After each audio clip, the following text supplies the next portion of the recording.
you said. Okay.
Forgot one thing.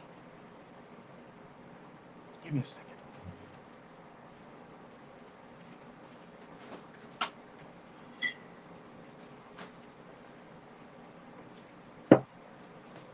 Two things.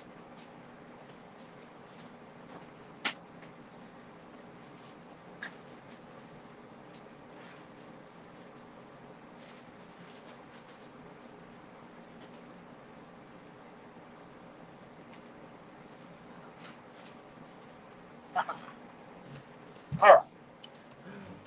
Sorry about that. Oh.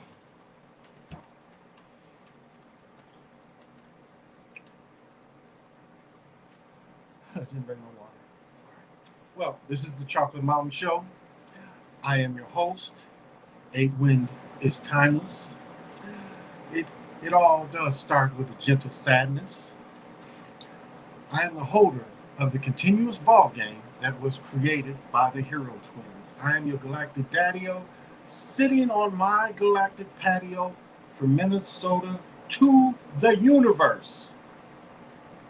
Tonight's special beer, we went back to Alaskan Amber.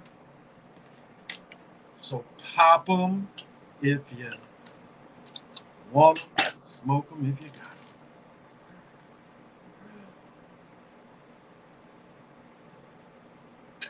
Wrong glass, but it works. And we want to thank the people at Hamilton Devices. You see, I got the two carts in there. Two carts.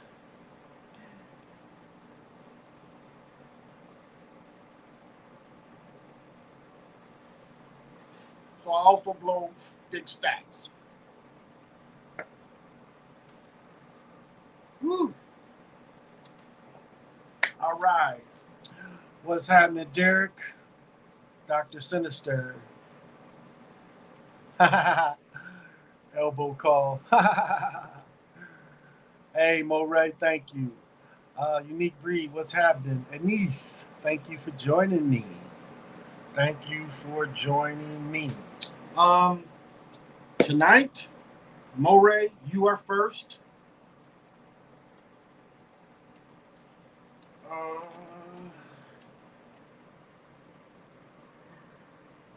So, Moray, you are the first to answer a question. Dr. Sinister or Derek, because Moray, I owe Moray from last time. So, Derek, you can go next if you have a question. You do not have to participate if you don't want to. But I'll just write down names as I see how they came in. So, if you want to participate, cool. If you don't, that's cool too.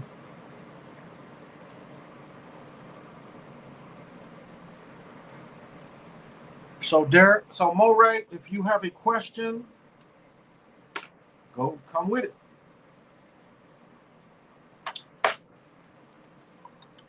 So, okay, let me say this. If you just want a yes, no, then the pendulum would be the best for just yes, no.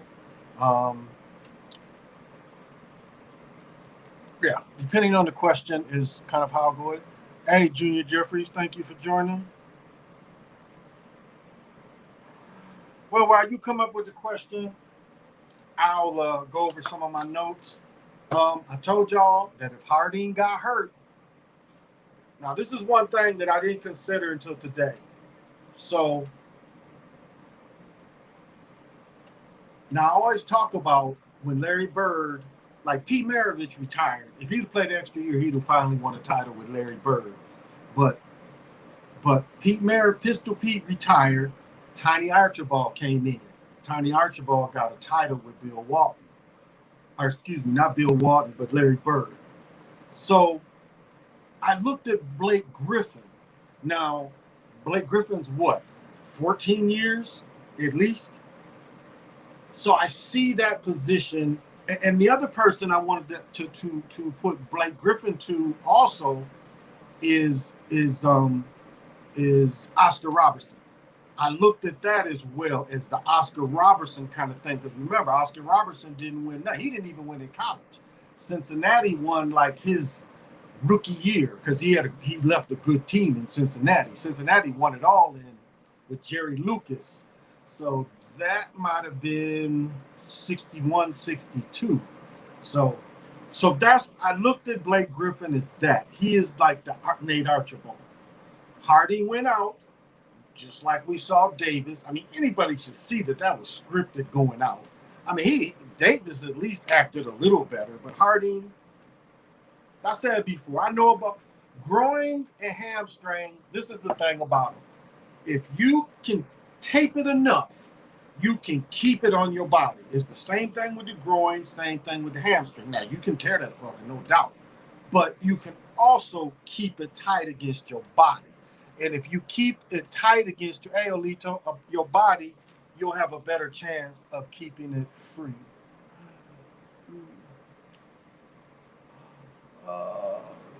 Toe Smith. Strong discernment. What's happening? So I saw that as well today. King Kane. Yeah, James got injured. So, see, that's what I did not kind of say that last night. I said that would be the only way the Nets will win it without Harding playing. And then if he come back next year, but if Harding plays, they ain't gonna win. And then what's up with and I know this is petty, but like what? Okay, you at home. Now, one thing I'll say about them Nazis that played last night, somebody fucked their hair up. I don't know if y'all noticed that. The Nazis like had too much hair in the back. It was like the dude did a good job, but like on Porzingis, he didn't. It was like a part in the back where they was blending it. It was all funky looking. I don't know if y'all noticed that. But what is up with Garnett? He's got BB shots. Do y'all know what BB shots is? It's like where person's just his hair won't come out and you can just pull it off and put it in the BB gun and boom. That's how Durant's hair looks. It looks like BB shots. I don't know if y'all peeped that out, but he has BB shot hair now. So,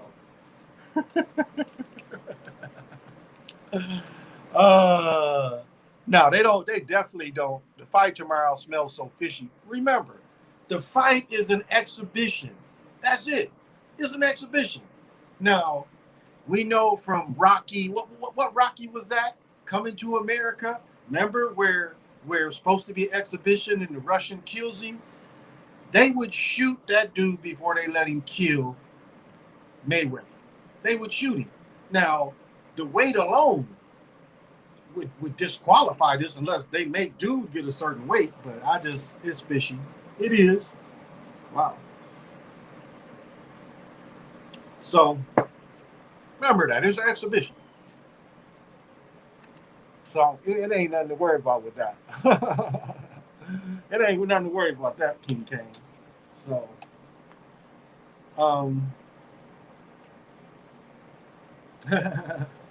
but yeah, that's what I put in my notes, that Griffin equals Nate Archibald, big O.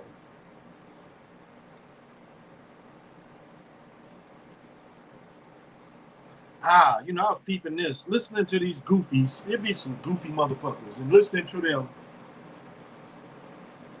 There's one goofy conservative was saying that Jackie Robinson said, and I've never found this, and I've read several things about Jackie. I mean, books. I read those years ago. I never once heard Jackie Robinson talk about the accommodations of the Negro League. Now, if somebody can find that, send it to me, but I don't ever remember seeing that. And I've said this before. Most people in the 40s and 50s rode by trains. Now, if you were playing in the Negro League and you was just playing one of these little semi-pro area teams, because they did that a lot. I mean, when the National League, like off-season baseball, Dizzy Dean traveled with Satchel Paige and them, and they would play each other in different parts. So both teams would either drive cars or take buses. So it was so them to say, and a lot of times like Bingo Long and the Traveling All-Stars, they would drive cars to the games. So how is driving cars? You can find pictures of Satchel Paige in like a type of wagon. So that shit is, I don't know if the dude just hating on Jackie. And my other thing is, Jackie didn't go into Jackie was like, well, Jackie, first of all, Jackie played at UCLA. He played football, basketball, and he played baseball. Then Jackie went into the Army. He beat being court-martialed, and then was playing Negro League. Jackie had to have been 28 years old. Had to be. I mean, you guys can look that up and find the age for me, but he was an older player, and he was by far not the best. I've said this about Satchel Paige before. Satchel Paige was so good, he could go to one game, throw 30 pitches, get 27 outs, and then turn around, drive to another city, and do the same thing in one day. Throw just about 60 pitches and beat two teams. That is how good Satchel Paige was. Why wouldn't you want him? They made Satchel Paige wait till after the war, I think, before he was able to join the league. Yeah, Satchel Paige didn't join the league until the 50s when they helped Cleveland. He helped Cleveland win a World Series. But Satchel Paige was damn near 50 then. Satchel Paige was real old by then. So, and Josh Gibson. It's a bunch of them. So why was he picked? Again, he's probably boule for one. But the whole story is Roy Campanella, who was, I think, the 2 or 3-time MVP, Don Newcomb, they came like right along too. It's like Jackie 47, and then Jackie played. I don't think he broke the majors until 48 because he played a year in Canada.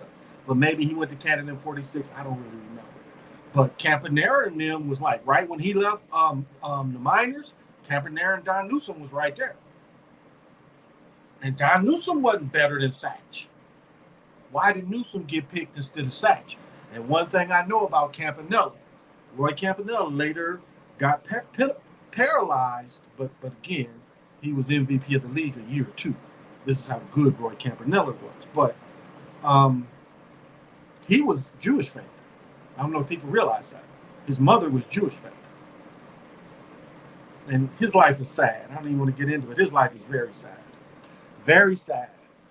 Yeah, they don't want Harden to win. They do not want Harden to win at all. So I don't know. I just listening to goofies talk about that. And then let me see. I missed the end of the Boston game. went out and did something. So I know the other hockey game was 5-2. I'd have to look up. Yeah, we'll look up the scores right now because I watched kind of parts of both of them. NHL scores tonight. Nope. Whoops. NHL scores Saturday night. So yeah, the Islanders beat the Bruins 4-1. That was another game. It was an early game because the Canadians played.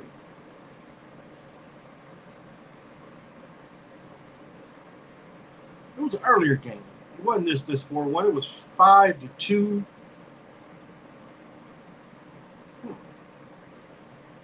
And it's not giving me the other score. I'm sure Islanders. Yeah, the Islanders played.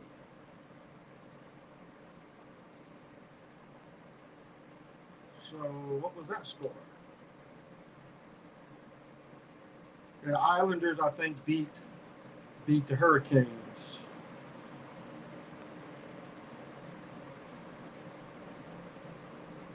Yeah, the Hurricanes won tonight. No, still not getting a score.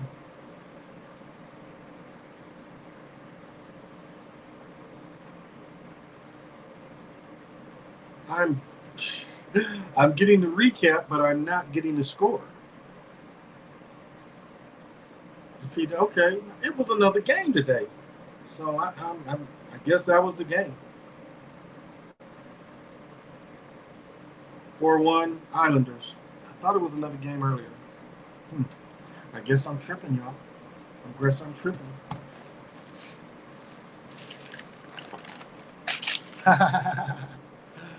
uh, uh,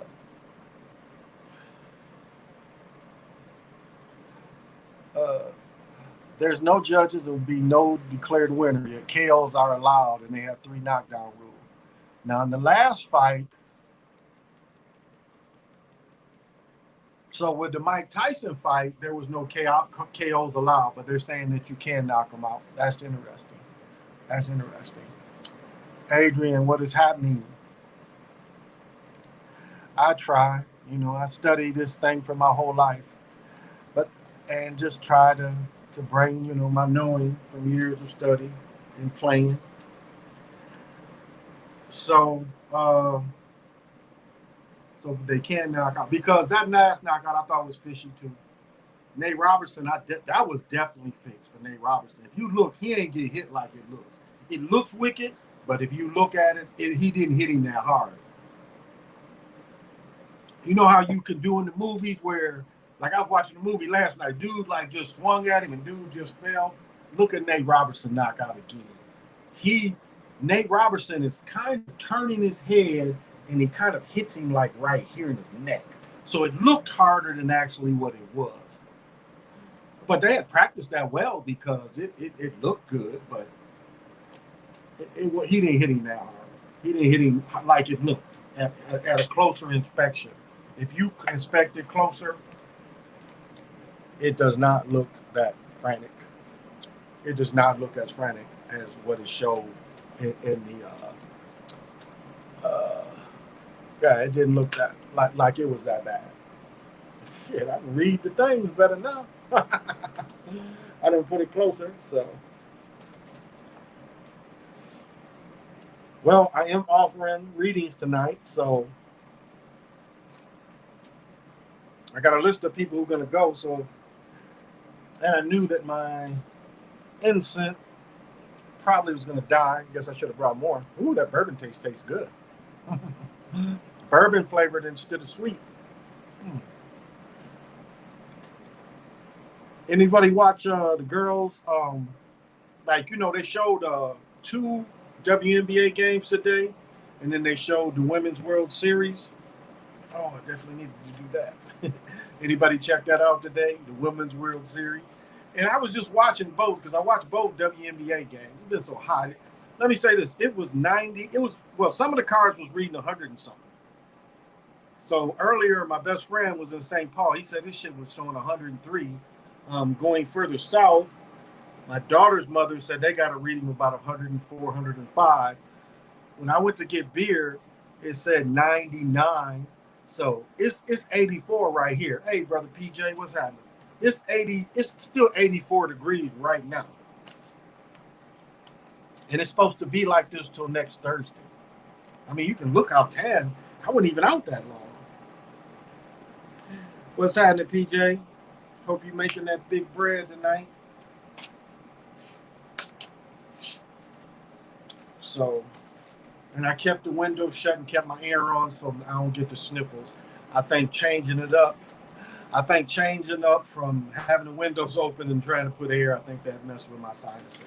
So far, I feel pretty good. So far. I guess I can, go right into this.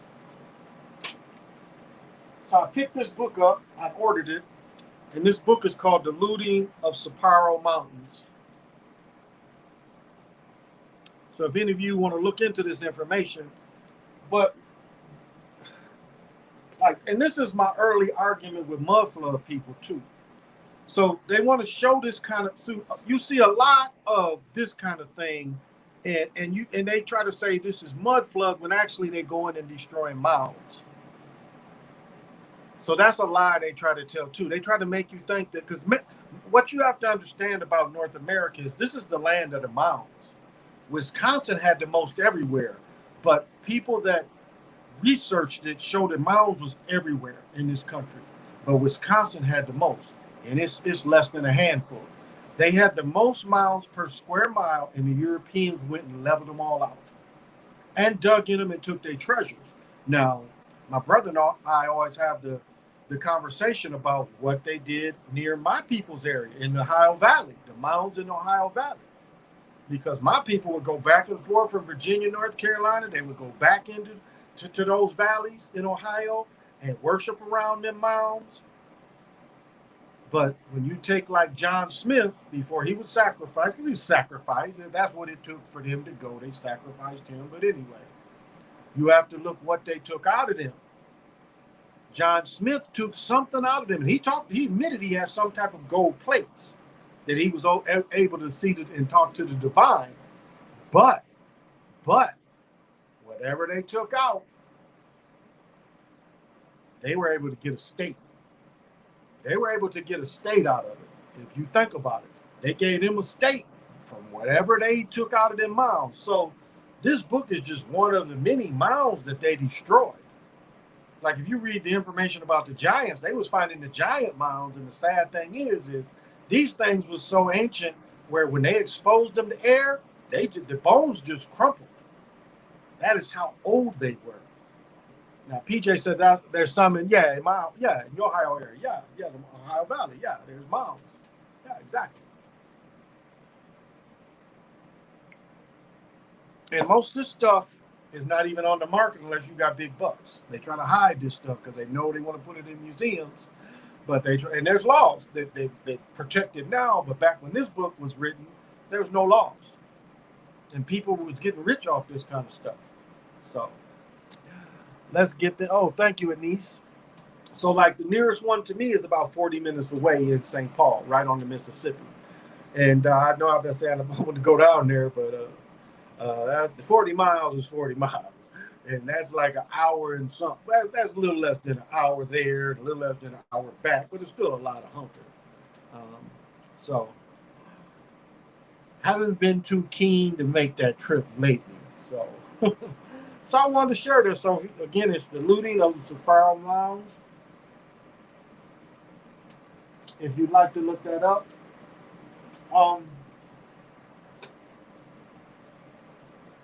And I wanted to show this again. My son was reading this, and this is The Lost Book of Eniki. This is a fantasy by Stitchin, some truth, but mostly fantasy. And I've read this before, but I wanted to read it again.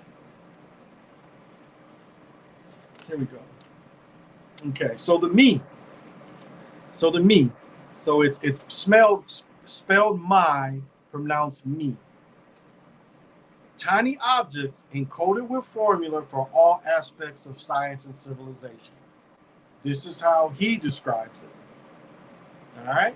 Tiny objects encoded with formulas for all aspects of science and civilization. In other readings, he puts a civilization builder when Marduk takes it.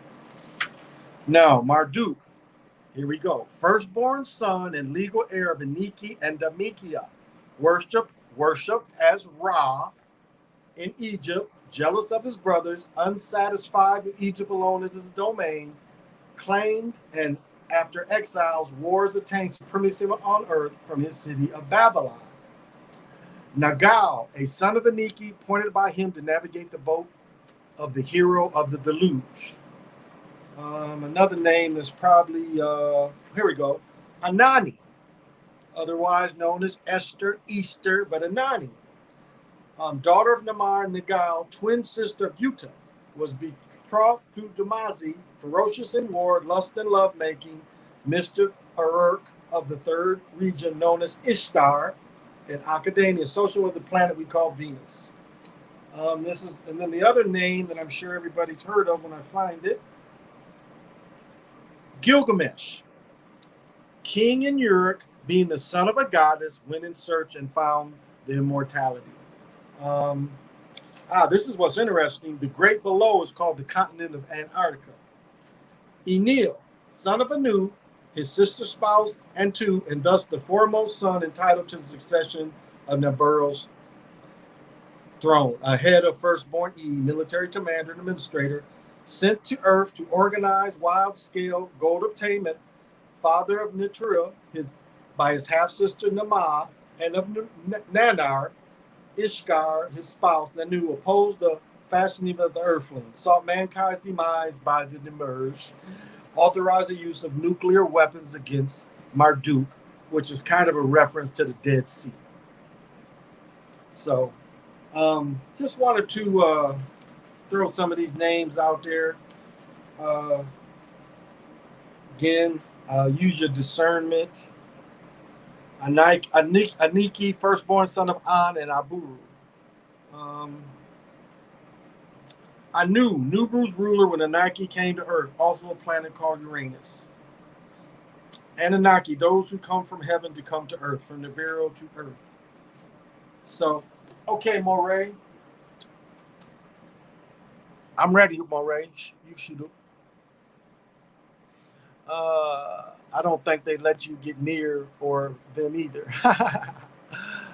Go ahead. Ask your question.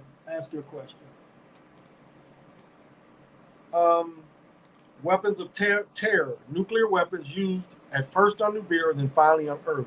Again, this is kind of a reference to the Dead Sea Scroll. That's another name for it, too.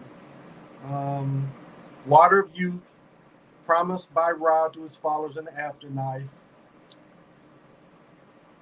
Way of Anu, the central band of the celestial spirit containing the zodiac constellations on Earth, the central band between the northern way of Anu and the southern.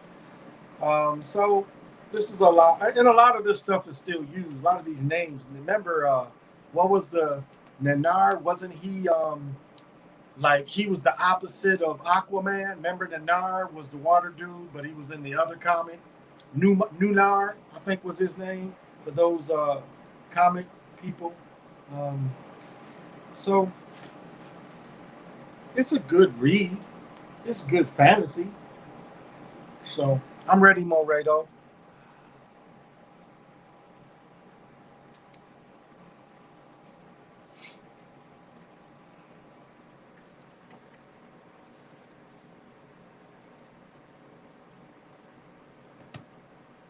All right.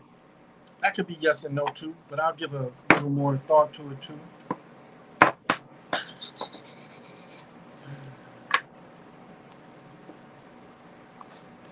Now, as I said before, you have to give me some intentions as well.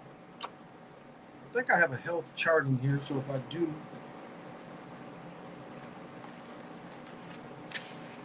this might make it a little easier.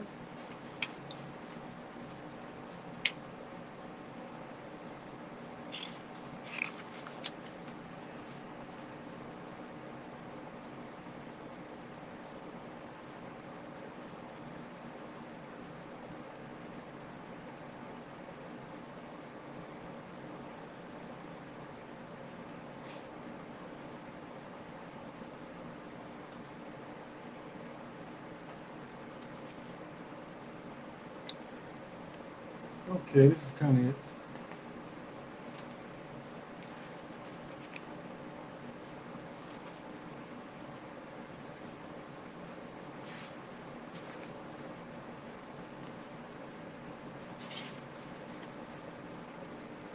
I'm sorry, I'm just kind of looking. Give me more choices than just let yes, no.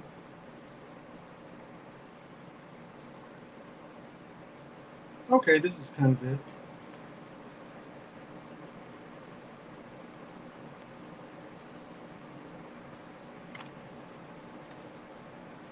Yeah, I think that's about close as we're going to get to use the chart. We can ask a couple questions. Okay.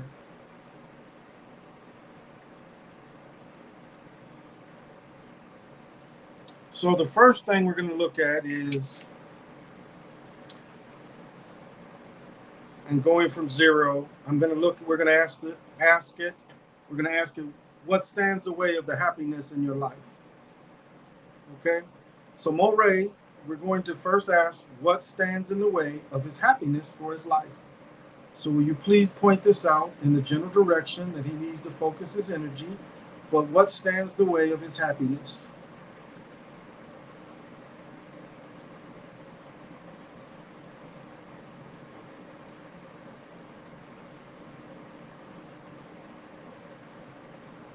I need a stronger answer. What stands in the way of his happiness? Okay, so there's something going on with you socially if you adapt, and then your energy. And so your energy and your energy is the one thing. So that's part of naturally. And and so it doesn't point to your health. It does not point to your health. So it looks like there could be a natural importance there, but I think it's asking two things. Um, Socially, there's someone that can help you with that, with what's going on with your health. If you do naturally, there's an ally out there for you to do it naturally with.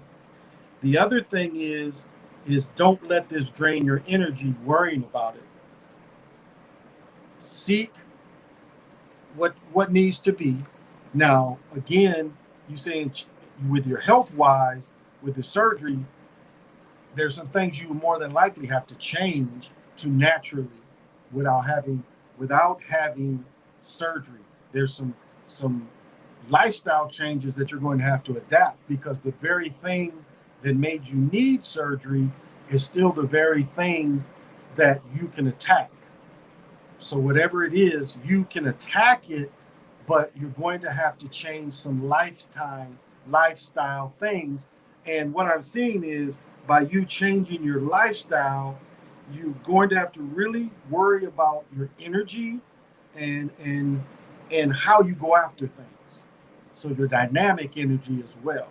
But it's not going to your health, which shows me that there's a good chance that you could do it naturally. Again, we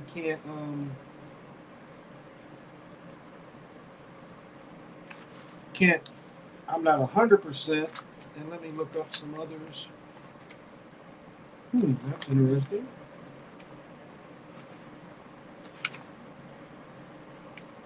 Okay. And so we'll do a second part of the question. So Mo Wade wants to know what is awaiting him. Oops.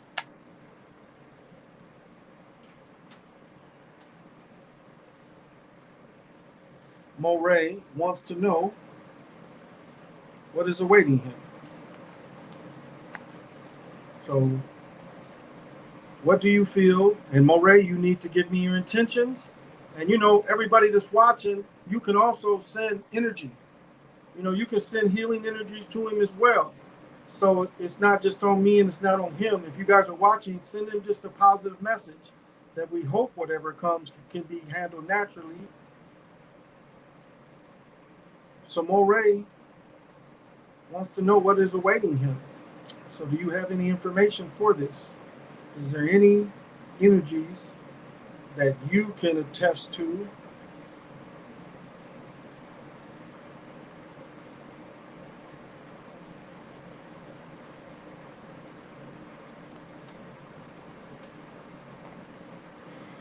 Any energies you see.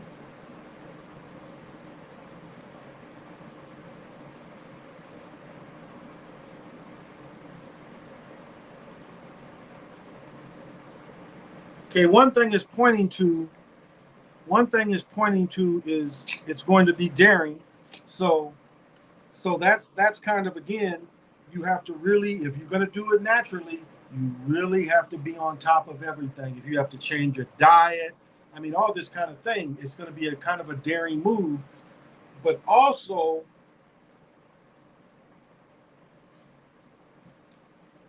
it avoided. Oh, okay. And the other thing is there's a friendship that can help you with all this too. Just like I found before, there's an ally out there that can help you. So now we can just go to basic yes no too. Um,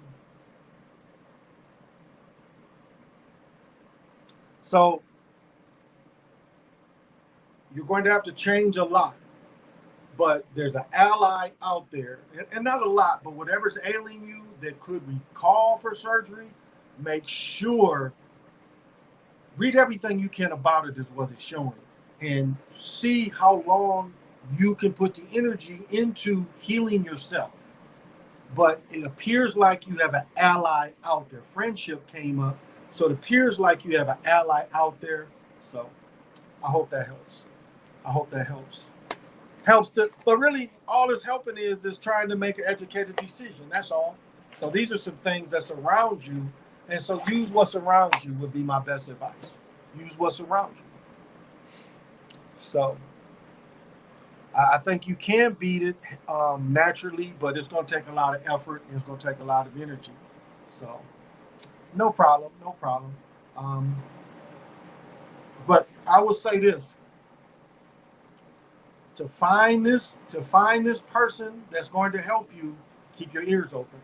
Like, really keep your ears open to the people that you come around, because it might not. It says a friend. It does say a friend, maybe even acquaintance. So it's within your circle. Somebody within your circle can naturally help you. So keep your ear open for them to talk about it, because you don't really want to break the pattern or break the energy of them helping. But if you have a chance to talk about what's with you, and you feel it's that friend, give them a few crumbs about what's ailing you, and see if they can start running with it. See if they have some ideas to help you. Yeah, and my incense dying, so I can always clear them with sound. So that's about all I'm getting out of it. I hope that's helpful. Um, Sebastian, I ain't really been turned on by him anymore. I'm not really feeling him. Um, I watched him yesterday with the one ex-pro player, but he got the big. He had the trying to think. He had almost the Knights of Malta. Did you notice that he was saying but it was almost the Knights of Malta kind of design. What was his name? Used to have the dreads that played for Washington with Kwame that he had on yesterday. I didn't watch who he had on today, so I missed it. So you'd have to hit me too. I didn't watch him. I'm kind of. I mean, he ain't nothing new. He ain't nothing new. So I didn't see him. I did not see him. I didn't see him. So yes, Anise, please do. Please ask a question. Please ask a question. And so Ethan Thomas, yeah. So when I looked at that cross, I'm like, wait a minute. And again, it's the same old thing. Now, if he says something different, if he ain't talking about fixed sports, again, he ain't gonna mess that bread up, because he got pension money coming that's gonna be substantial, substantial. Now he getting the low pension money or the deferred money that he had on his contract. So if he set himself up right and was halfway smart in his money, he's okay. And then by the time he gets 50, he gonna have like Iverson. Iverson gets $50 million when he turns 50.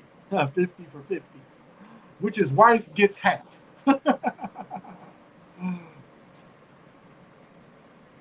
Hmm. All right.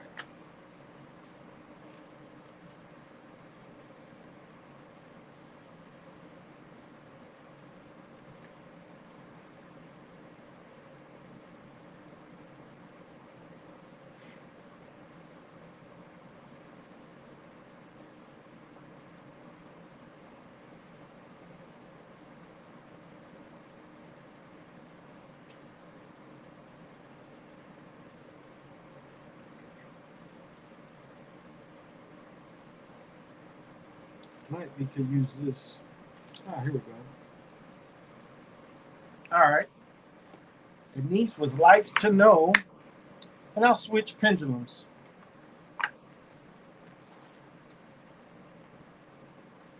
I'll use this one this time. Sorry, last time I used my Tessavite or Idle Cries, but I'll use the quartz one. So Miss Denise wants to know, will she receive the bonus from her job as she did last year? Will she will she receive the bonus that she did last year? So Denise, I need you to send me energy as well. And what do you see? What do you see for Denise?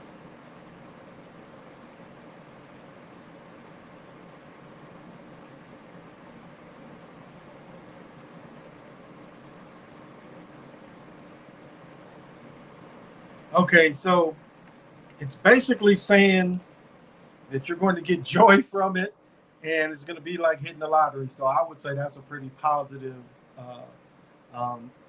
affirmation. So it appears so. Now I could be wrong, but I'm seeing both. I'm seeing both joy and getting abundance. So it's hitting both joy and abundance. So to me, that would say the affirmation of it looks like more than possible. Looks like more than possible that you are going to get it.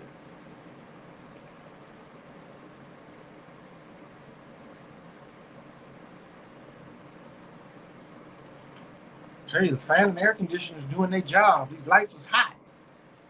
It's hot. And so normally I clear the energies by burning incense. I mean, sound can do it as well, but incense are gets a little deeper. So I hope so. I hope so. I mean, that's the best I could to give you right now. But hitting those two things seems like it's more than likely. Ah, what was the movie? Remember, it was a movie, and it was some character that was like doing divination, and it was like he gave the people like a bunch of loot. Like he gave them so much money at first, and he was like, before he gave the money, he's like, give me a quarter. It was like they had to put a quarter in whatever he was around. He's like, put it, and then he gave them a bunch of loot. And then they were like, well, we have another question. And he's like, put another quarter in. And he put another quarter in, and they gave him, he gave him more stuff. I don't know if y'all remember that, but some movie was like that. So yeah, and that's what I need everybody, once the person asks the question, just positive energy to her would be helpful, and that way y'all ain't just really staring at me while I'm trying to figure out, and I'm trying to do it in a timely fashion, because doing it live is it's for me. I have to concentrate here to try to read the message, but for just people watching is boring. I mean, it's boring. Like when we was hearing the Awaken one when she's shuffling her cards, it's kind of boring for us, but she's trying to work. Now, next time I talk to her, I'm gonna ask her how she clears, like, because once the way I do it, once I do a reading with something, I have to clear the energies off of it. I have to, make it back to negative, or make it back to neutral. Excuse me, maybe not negative, but make it back to neutral. So cleansing it. That's why I got this, and it was already a half burnt, but these fans are blowing on me. I got two fans. I got the air conditioning unit, which you probably can hear. so, I'm just trying. I'm just trying something new. I'm just trying for my practice as well. So that's all. just for my practice as well. Uh, then tomorrow we have two games. Tomorrow. Oh, has anybody been watching the Fall League? They played at Rice Stadium today. It's funny. One team took the Generals because remember we had the New Jersey Generals, which was Donald Trump's team. They played at the Meadowlands. There's a lot of positivity and knowledge with you, Unc. Oh, thank you. Well, you know, a lot of people think I'm full of shit, which that's their opinion. And as I said before yesterday, I had already sent because I saw my ex when my son graduated. She came to the graduation, and then I gave my present to my other son because my other son, I called him earlier today, but him and my son were on. They were playing video games together, and he's like, "Oh, I'm playing with him." I was like, "Did you wish Cameron happy birthday?" He's like, "Well, I'm playing with him right now," but I forgot to wish him happy birthday over playing the game. And so I called him later. He's like, "Why didn't you tell me happy birthday then? You waited till this evening." Because we were still, I mean, it's hot in my car.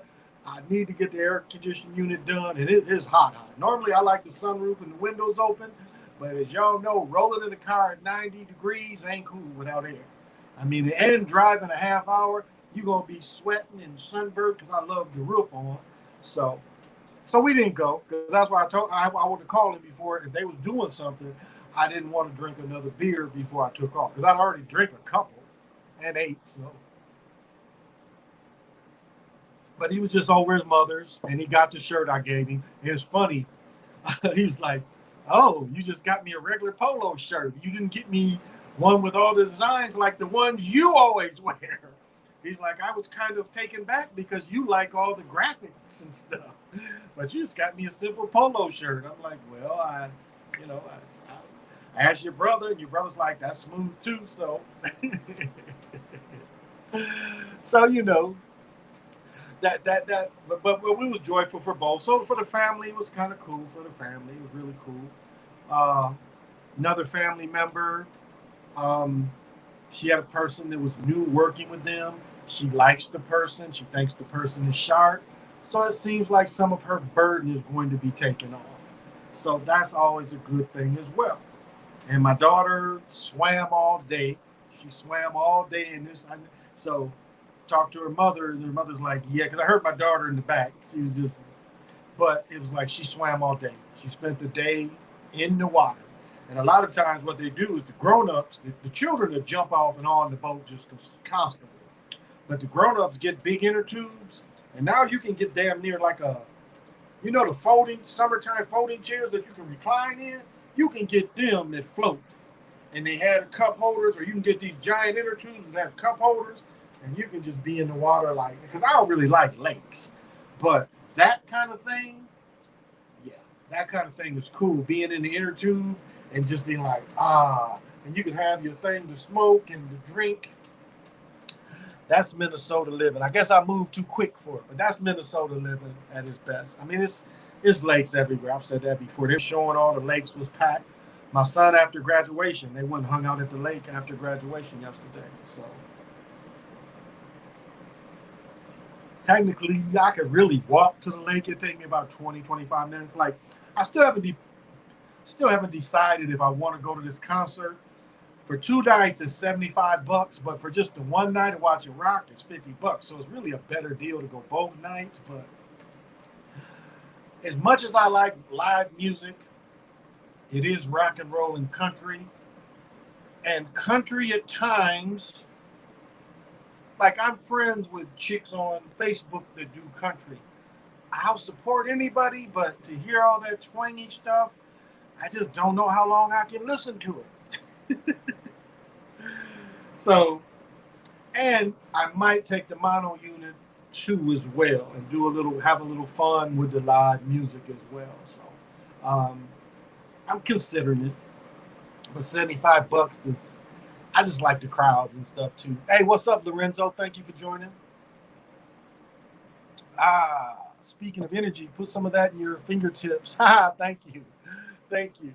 And so, still debating, but I love live music. It's in a big, beautiful field. You get there early enough, you can sit where you want because, again, it's you taking your chairs. So I might get a wagon, put everything in it. They don't really care what you bring in there. So all they looking for is that you're not bringing weapons. That's pretty much it. So not bringing any of that.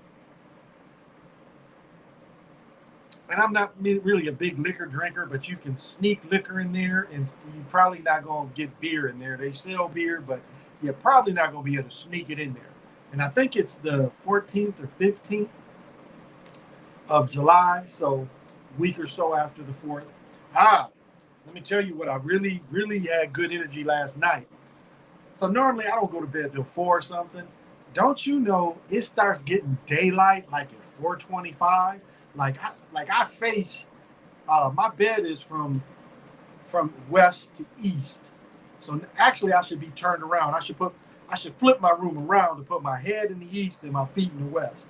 Because that is the way when it's time for you to pass, the way you want to pass. You want your head in the east and you want your feet in the west. So I'm opposite of that. So I can see when the sun is coming up in the east. And it was such, I mean, we have these days, again, up to the 21st, these days are super long. It didn't get dark till dang near 10 o'clock. So everybody rejoice in this long daylight. Just as for Christmas or around winter solstice, I was talking about the long nights.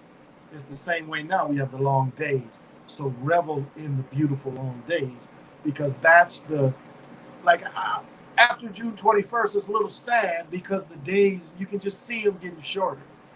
We still get to rejoice until August, September, but the days definitely start getting shorter. And the birds start chirping at like 3:30. Oh,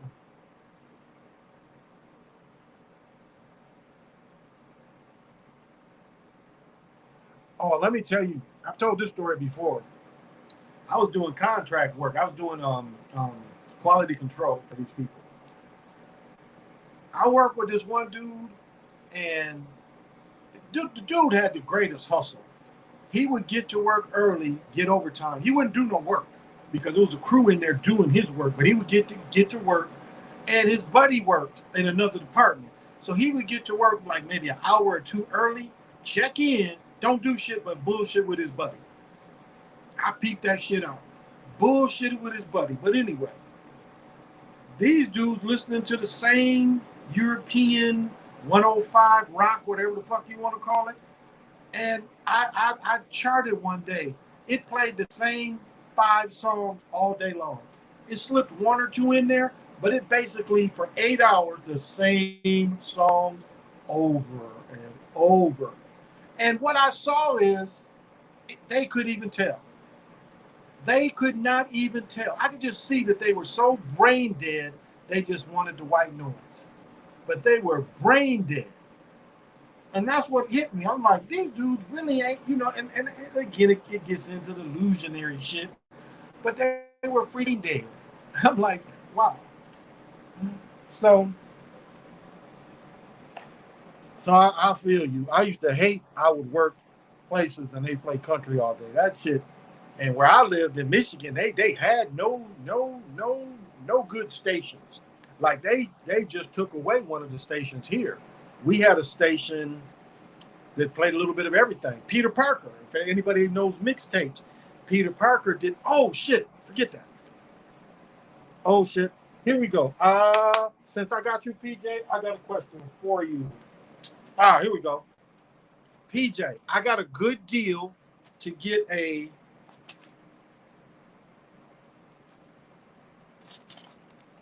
Now I know I wrote this shit down. Here we go. I got a good deal to get a Tascam DP-01/DP-01FX. You know anything about that, PJ? I got a chance to get one for 175. But it's a DP-1, but it's also got the DP-01FX. But I got a chance now. Super Sly said it's a good deal. He said I should get it. It's a little more than I need, but Sue, what do you think? It's a top Tascam. It's a Tascam, and it's a 8-track, I think. But it's for music, but it'll record and all that. Pitch. So what do you think, PJ? Do you think that's something I should mess with? PJ said, I told her that I don't want to hear that bullshit. You yell it all night. That is so funny. I did notice that. I did notice, and like the one I did of James, all of a sudden they pushing James because Harding and they telling James' story. And so that's why I showed it. You saw he was helped.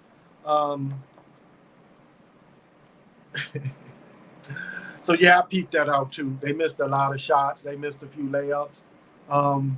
What is my man named Forbes, the dude from Michigan State, Forbes? Yeah, my boys.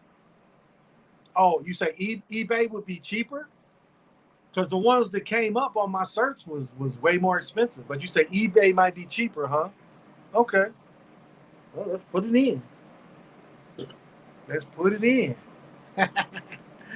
Thank you for that. I noticed that where I work with the radio that I work at, it's not country, it's vintage pop music, but it's play the same songs. I noticed Pandora is the same thing. Bucks killed the Heat, but couldn't hit a shot against the Nets. I was laughing. Yeah, I noticed, what's his name, number 22? I noticed that he wasn't hot as normal. Forbes missed, I think Forbes went 1 out of 4 of his threes. So,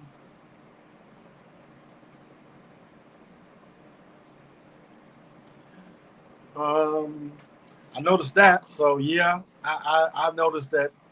All of a sudden, again, Kyrie blocked the shot. Did y'all notice Kyrie? Did y'all catch that Kyrie blocked the shot?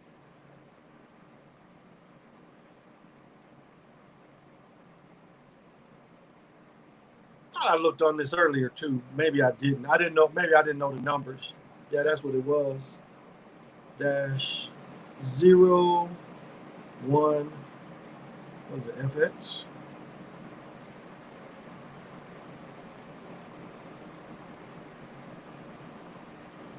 I don't know, PJ.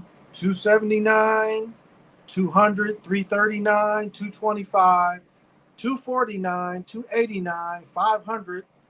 Here's one for 400, though. Here's one for 104. You're right. I found one for 104. It said our best offer. For parts. No, that's for parts only.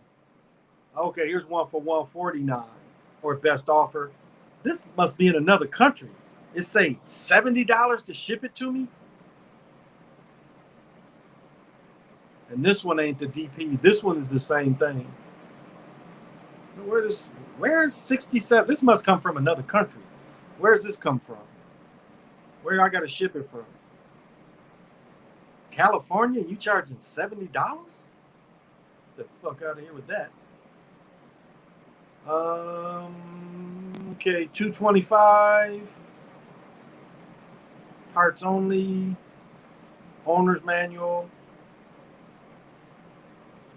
So I'm seeing the DP01 for cheaper, but not the 1FX. I'll keep looking, though. I'll keep looking. Thank you. Thank you, PJ. I told you the other day, my best friend bought, because he called me. He's like, do you have any AMC? And I had to look at my portfolio, and I didn't have any of that. He said he had 60 shares, but our buddy, he said, had 400 shares. And so I think he made something like 36 racks. I think my buddy made about 3,600, something like that. So he made good money. He made both of them, but our other buddy made great money on it. Because it was trading Thursday, $90 a share, went up. So I've got a 6-channel, my bad, and they have the Bluetooth option. No bad. I must keep looking. I was just kind of looking, browsing. So no, I have a 6-channel. Okay. And they had the Bluetooth option. I don't think this one does. though, PJ. I don't think this one does. That's the other thing. But I got the mono for that. It looks like I can hook the mono to that. So, because I know Ciova, he was on the pier. It looked like he appeared to be around, was that the Washington Bridge, Ciova? If you watching, I was trying to picture what bridge was behind him. Or was that the Brooklyn Bridge? I couldn't really tell. It looked more like the Washington Street Bridge going into what is it, Alexander, New Jersey? Could be wrong though. Could be wrong. Okay, so yeah, but yours is Bluetooth. Yeah, see, this one is not Bluetooth, but I could see where it could give me some studio quality stuff.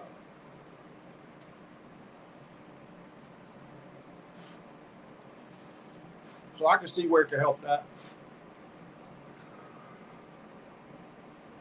These damn cards last forever. Look how much is still left in these things. I've had these for months because the rig I had quit working. But look at that. Even the one that's almost empty. I just can't do flour anymore. That should be like, choking me. And my other thing is too harsh. I can get the Bluetooth adapter. Okay. Thank you, PJ. See, thank you. What did the Beatles say? I get by with a little help from my friends. I get high with a little help from my friends. I survive with a little help from my friends. That's how we look. That's how we look at it. So I might go pick it up tomorrow. I just might go do that. Go pick it up tomorrow. Add it because I want to mess with music. I want to get a little mixer as well. I would like to work on cutting beats, the beginning of songs, because I just like having fun with it. I've said this before. Even before hip hop really became hip hop, my cousins started giving parties, and so all of us, when we got of age, we all bought 2 turntables. And so if he couldn't do the party, one of us had the speakers, and we could go do the party. And so this is before hip hop. Now my brother is of age where he was still in Michigan in high school still, where I went to college. And so when I went to college, I only took one of the turntables. I didn't take them both. I left, and maybe I gave my brother one or I gave the other one to my dad. I don't remember, but I only took one of my 2. And I don't even think I took my amp at first. Now, maybe I did. But so that's something that, even before hip hop came, we was used to giving parties. We was used to going from turntable to turntable with a mixer. Everybody, I don't know if everybody, but you could get the cheap little mixer from Radio Shack. Remember the real Radio Shack mixer? And you can go back and forth with it. They sold those before hip hop became a thing. So we was giving parties all the time, blending different sounds. And then when I got to North Carolina and hip hop came in, I had Jimi Hendrix playing with Parliament Funkadelic. I would bring Jimi Hendrix in and not just Knee Deep, where a Kid Funkadelic is going. I would throw Jimi Hendrix in there. I would throw that George Clinton live where they would go, say it, it ain't illegal yet. And then the crowd would go, say it. And I would mix that in there. I mixed Richard Pryor in there. But I was putting a lot of Jimi Hendrix, like doing Jimi Hendrix mixes and putting it with other new music. So I was having fun with it. And the dude was trying to argue with me. They saying you couldn't blend with a tape recorder. I'm like, how not? I said, no, I can't. You can't mix with a tape recorder, but you can blend music. Because again, when you had the mixer had a channel to the tape too. And so you could hear what's playing in the tape, and then you just put the slide on and bring the tape in. And I sit there and showed it to him. He's like, well, you're not mixing, you're blending. And he argued with me for an hour, and I had to show him what I did. And he's like, oh, that's blending, that's not mixing. Blending, mixing is a little the same thing. Tonic water. Hey, Tiger Strong. The good thing, I'll say, if it has minerals in it, get the tonic water with minerals, because a lot of tonic water has zinc in it. So make sure it has minerals in it. But you can get the alkaline water. I think some months ago I was drinking that black water. Forget what it's called, but that's pretty good. But yeah, you can get a lot of mineral water. That, like, I don't drink liquor, but I mix a little mineral water or tonic water in it. I ain't really a big liquor drinker, because this goes to everybody's health. They say that once you get past 40, don't drink mixed drinks. It's too much sugar. And I was watching a brother the other day, was doing something. I don't know if it was a TikTok show. And I don't got TikTok. The only TikTok I got is on YouTube. But anyway, and he was drinking a mixed drink. And that's orange juice and everything. And you shouldn't be drinking orange juice unless you make it, because everything is pretty much made with concentrate. I've even seen, don't get fooled by the probiotics either, because the probiotics is the same. They have a lot, I'm reading this one probiotic and I'm like, concentrate from this, concentrate from that, concentrate, and then some oats and the thing that gave the fresh things that turn into a probiotic, the fresh minerals, it wasn't even minerals, I forget the active things for your gut. But I'm like, oh, this, concentrate ain't juice. Concentrate is not juice. It is like Tang. They put this like Tang in a big vault. So it is not juice. Not technically, it's not juice. So would it be cool if you had your own soundtrack, sort of like music in your, complete with pyro lighting sounds and all that? I wouldn't need all that. I wouldn't need the pyros and all that. No, I ain't trying to get parties. Whoops, that's too quick for the phone. I'm not trying to get parties. I just want to be a better podcaster to add the types of music and stuff as well. So no, I wouldn't want all that. But my old soundtrack, yeah, that might be cool. Yeah, soundtrack, yeah. You know what he said? What did they say that I'm gonna get you, sucker? What did he say? Every brother needs his own soundtrack. So it's like say you had a movie about you, and you showed yourself getting ready in the morning, and then your music would start when you got in your car. Like, what would be the music you would play, like driving to work or driving the children to daycare, to school? What would be the music that you would like to play? Like, or even, I think I look at it both ways, where I would play music first for me getting ready, because music is how I take showers to raise my vibration. I play music. But then it's like to get in the car to start, and I'm retired, so I ain't got to do all that. But it's just like, what is the total thing to keep it going? What is the total thing to keep it going? So yeah. But yeah, intro music would be cool. Pyro and lighting sounds. I say, yeah, if you're saying, okay, you're not talking about, okay, I see what you're saying. You're saying that if it was just for just for this, yeah, I got you. Uh, yeah, it messes up your teeth too, all that sweet. So when you get, like, this is the thing about health, guys. If you young, start doing it now. It's like, that is why I'm so into Sugarite. I'm so into wearing Motivite, because I see how my father is slipping, and I see how even my stepfather is slipping a little bit. You want to get these habits in, so you have to worry about less. Like my son's mother yesterday couldn't find her stuff, and it messes with her physically. I mean, she has a lot of physical ailments as it is, but when she's frustrated so she can't find her stuff, because again, she wanted to look perfect for her, that frustrate. And y'all could even, she's like, she gets frustrated. So you get all these habits, you never lose stuff. But I'll say this, and this could bother a lot of people. There's a type of entity, like even when I put citrine around me, it could bring this up. So this is kind of, if you do get citrine, you have to really cleanse them good, because it's a jokester energy with it. And I bring this up because, and if anybody's had this, there is a thing that can cloak things around you. And if you don't clean, that is one reason why you want to constantly clear your area. I use sound. I'm going to move slower. Sound gets rid of a lot of things. A lot of things don't like the different sounds, but there are things that can cloak shit around you.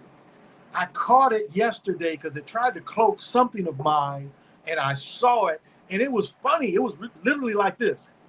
It was like, I'm just using the phone for example. I saw it like covering my phone up like this, where I saw just enough of what I was looking. It wasn't my phone, it was something else, but it was like slowly cloaking. And I caught it way down here, so it was just starting to cloak it, and I caught it. I looked at it in time. Because what happens is, if you catch it cloaking, it'll stop. And so I had to cleanse the apartment again. And that's why I do sound. So don't think you're crazy when you look for stuff, everybody, because that's a thing. That's a thing. And that's an energy thing that you got to always get rid of. So remember that if instead of you stress, be like, okay, you want to play, clear out energy. You can get incense, you can get sage, sweetgrass, candles. Well, candles a little harder because the smoke doesn't really travel as far. And really clean every corner of your place. Clean under tables. It's thoroughly. And Bomber kind of like when I told you that I had to get rid of this dead soul um, haunting this house. It was a duplex. I said this before. I had to take the sage in every aspect. I told you before I had to go in the basement. There's spider webs everywhere. This basement wasn't used. It wasn't a finished basement. This was maybe the water, the furnace was down there, maybe the water heater kind of deal. So they was never going in there. And it was just spider webs, but I had to go around all that shit. It was like every corner in all the house. And it had a basement, middle floor, upstairs. And so I cleansed the whole house. I told before I wrote sigils to block. I wrote sigils to block the windows. I wrote sigils to block the back door because I wanted the spirit to go out the front door. And I was able to do this. And this just Bomber was like, well, he was just saying what I've already practiced is when you try to cleanse something that heavy, you really have to cover everything. Now, what I was saying with the thing that it can cloak stuff, that's an easy thing to get rid of. If you can whistle, you could get rid of something like that. Like if you see something like that and you can whistle well, because my whistle, as I got older, my whistles went away. That's about it. Used to could whistle and do a whole song, but not anymore. I don't know if these old lips just won't pucker up enough. So remember that when you cleanse your home, now again, you don't have to do it as thoroughly, but just hit all your corners because shadows hide in the corners. Shadows hide where ain't no light. That's like it's opposite. Where the light is, the shadow goes kind of opposite where the light is. If you kind of follow how it goes, it's opposite where the shadow goes. So you want to get to that where that shadow is. So just a little. Anybody can do it. It don't take any special abilities. So I remember Tang, but the youngers don't know what Tang is. I used to love. Oh, you loved it. Oh, I did not love Tang. Ooh, I didn't like orange juice until I got to be an adult. So I definitely didn't like Tang. But Tang came from when they supposedly said they landed on the moon. But maybe, Anise, you remember this. They had, how do I describe it? They had these little sticks. And I can't remember the flavor, but they was fairly sweet. And they was supposedly, the way they sold them and the way the advertisement was, they was the food of the astronauts. They had like two little things you could buy. You could, like now they got the little pouches where you could take the applesauce and just put on the applesauce. They had something smaller. It was a pouch about this small and about this wide. And like there's some little pudding shit was in there. You could just scoop it in your mouth. But they also had these sticks and they wasn't any meat or anything. They were fairly sweet. But you took that and you peeled it and they said it was advertised like it's astronaut food. So, but I never liked Tang.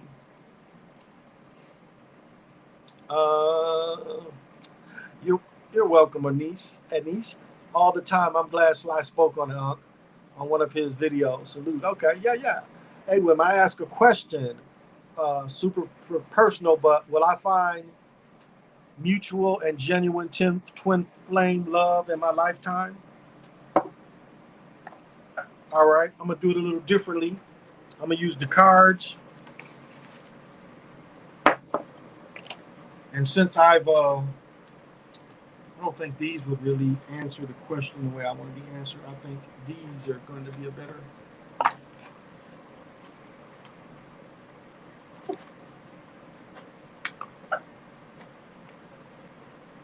And so this is just the Mayan tarot. And so again, I'm going to need everybody to send energy.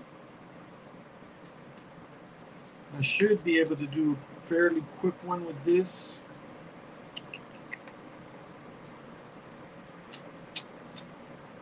Yeah.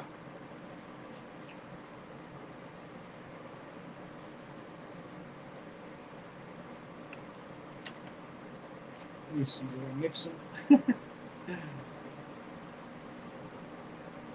Oh, not quite. Okay, good.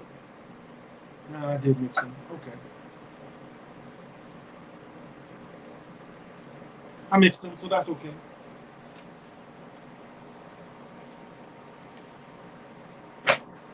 I'll use that too. So the question is, and I need everybody to send energy for Overstand. Overstand wants to know, will they find their twin flame? And so I'm going to do a 5 card. And so the first card is Cups. I'm going to put this, so it's Cups reversed. And the second card is Jade 10, regular. And the third card is, the card being mixed enough, because it wasn't soup, so. All right.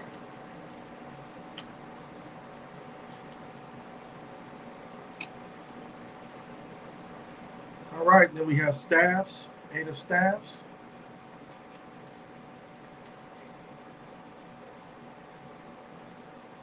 And the next card is the warrior. And the overlay card,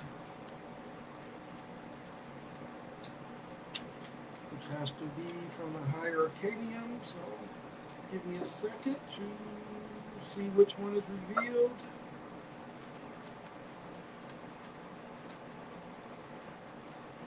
And I need you to concentrate, Overstand Mocha, on your question and kind of what you are looking for, what would be the best for you.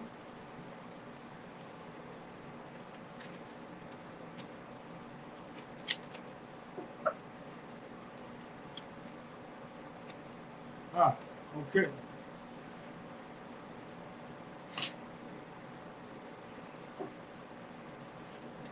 All right.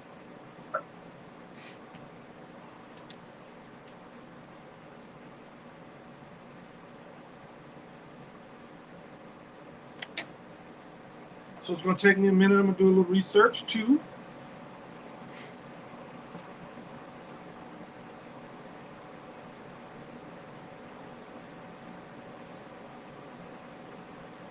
Here we go. All right. So your main, so your overlay card is going to be based on Ak. Based on Ak, card 11. Card 11. So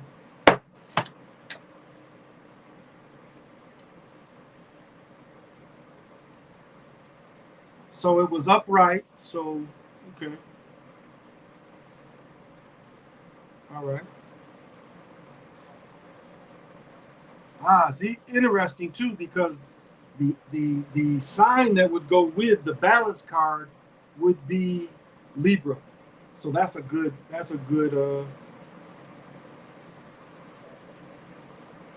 and then loyalty as well is coming up. So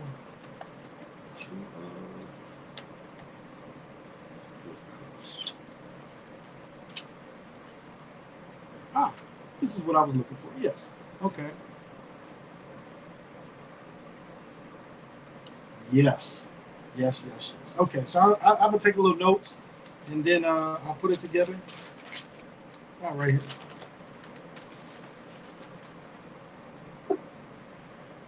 It was right. Oh, there it is. Okay, good.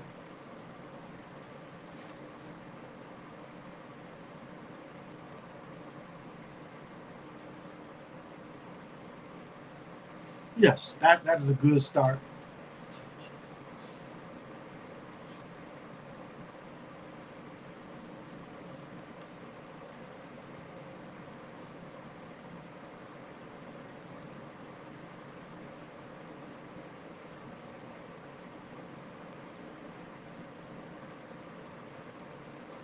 All right.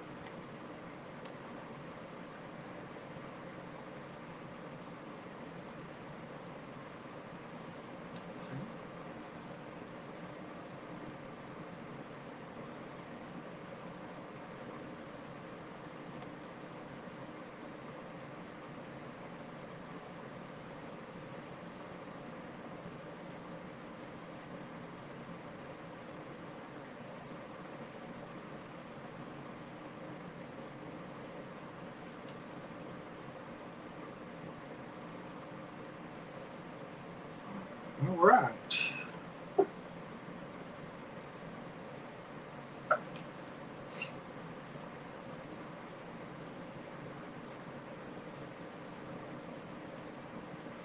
Oh, okay. I got it. Ah, right here.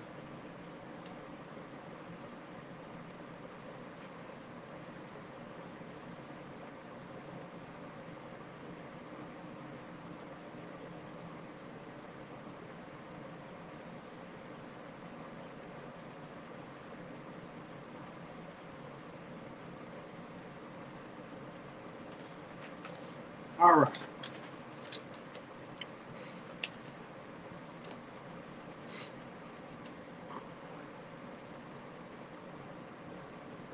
Okay, so the one thing that's coming out is staff, and staff is also part of the sword.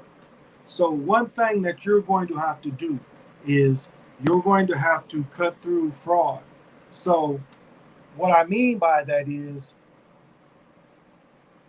don't the first time you think you found it, you might really want to make sure that that's it.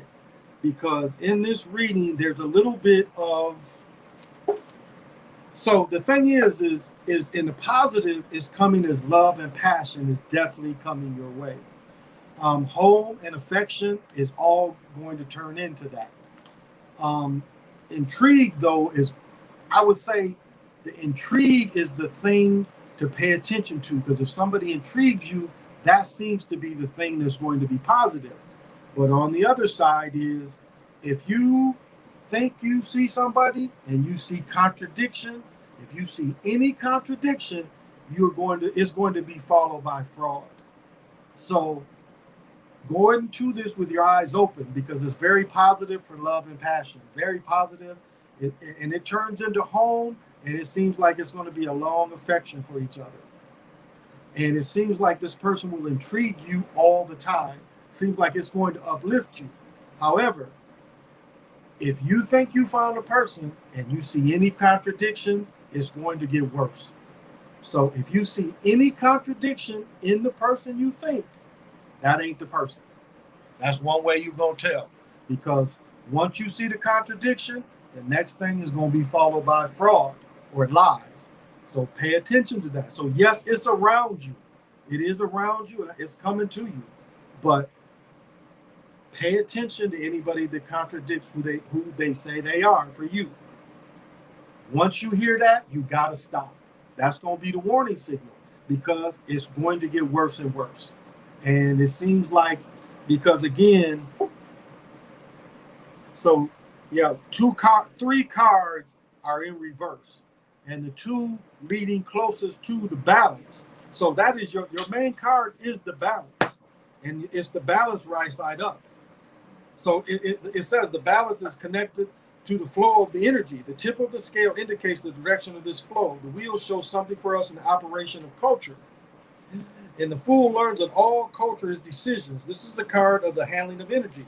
It is the world brought abide by the fool's decisions alike, his likes and his dislikes. Um, this card, in this card, you will get just what is coming to you. There's a strong pull in the direction of sex. That pull is not emotionally colored, but rather is balanced and stable. This is the card of sexual cause and effects. Rewards are earned and punishments are received. Badly aspected, sex is the undoing of you. So remember, it ain't just about sex. Willfulness and lack of integrity are manifested. So remember that. The mind convinces us of unruly partner with emotional blackmail. So once they might, really see that they're for you because that's kind of what it's saying. The tone is F sharp, G flat. The value of it all is work and decisions. The direction coming is north to northwest. And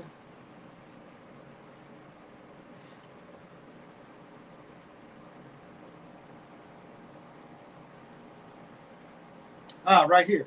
He must separate dream from reality, fantasy from fact. This is where you have to make of all the decisions that you make. He decides it and defiles it by disposing the energy available with a given situation. To decide,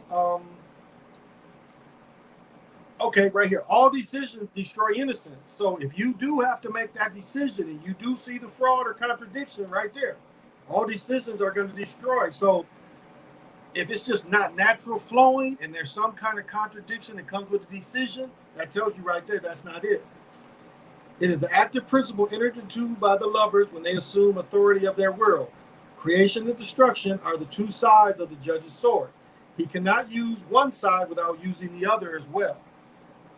To decide is to choose, and it is enmeshed in comparison. To make a decision, you cannot compare. He must see that each decision as unique, carrying its own pattern of division. So if it's a couple of people you thinking, remember, treat them each, and then once you see a contradiction, if you go with it, it's gonna be worse for you. So but it's favorable. It's the judge. You got the judge, so you are the judge. So it's basically favorable for you. And I did kind of make a mistake, so that's okay. So I hope that's helpful.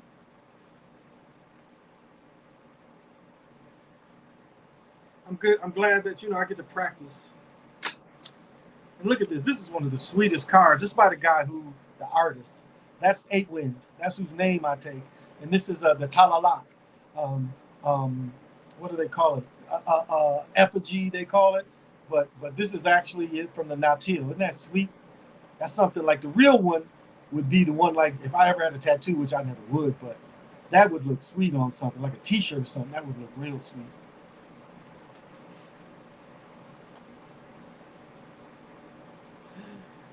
I outthought myself doing this. Hey, I forgot how I had these all set. I had all these separated for a reason. But I keep them here. I keep them here just so when they are available.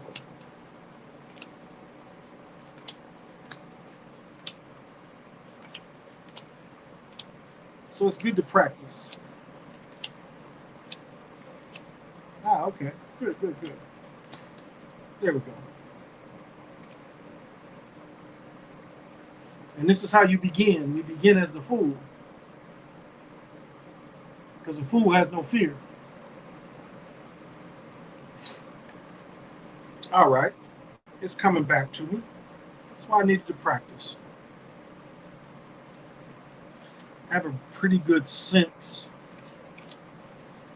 of how the energy moves.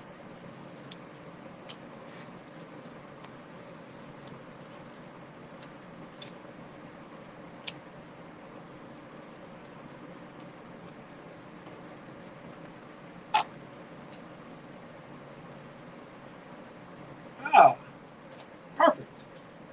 I just put them in the big bowl to cleanse them. You know why I didn't think about that in the beginning? Oh, here it is. Man, that'll release them as much. Look at my beautiful piece of blue argonite. It likes to be in the singing bowl. So when I send energy, it's also sending this kind of energy as well. All right, thank you.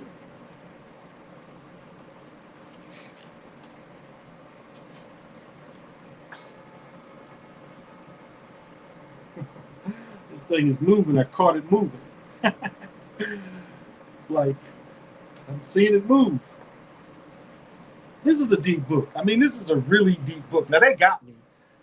This is a used one, and I don't think it's used valuable. The ones that made in the 60s, but it's like, eBay be getting you sometimes. It's like, I'm looking to find this cheaper because I paid a nice little bit for this, even though when it was new, it was $13. And let me see when this was published, because I don't think this is the first edition. Let's see.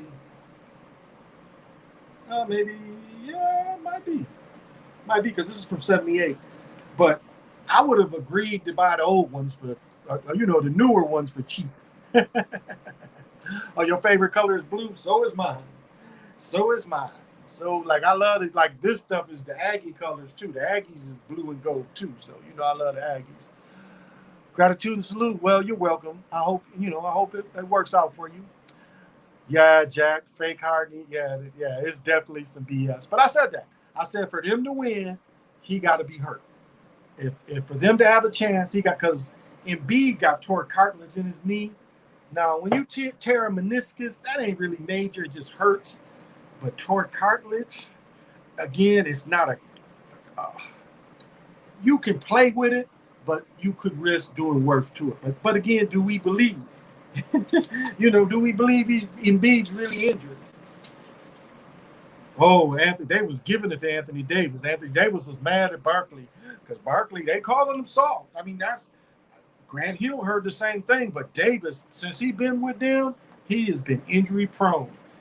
That's the same thing happened to Kevin Love when Kevin Love went to Cleveland. Remember, Kelly Oubre popped his shoulder out on purpose, which ain't Love's fault, but that's what they do. He was playing reckless. He was playing like a rookie instead of being a veteran. Why would you really reach like that where he could pin your arm? Uh,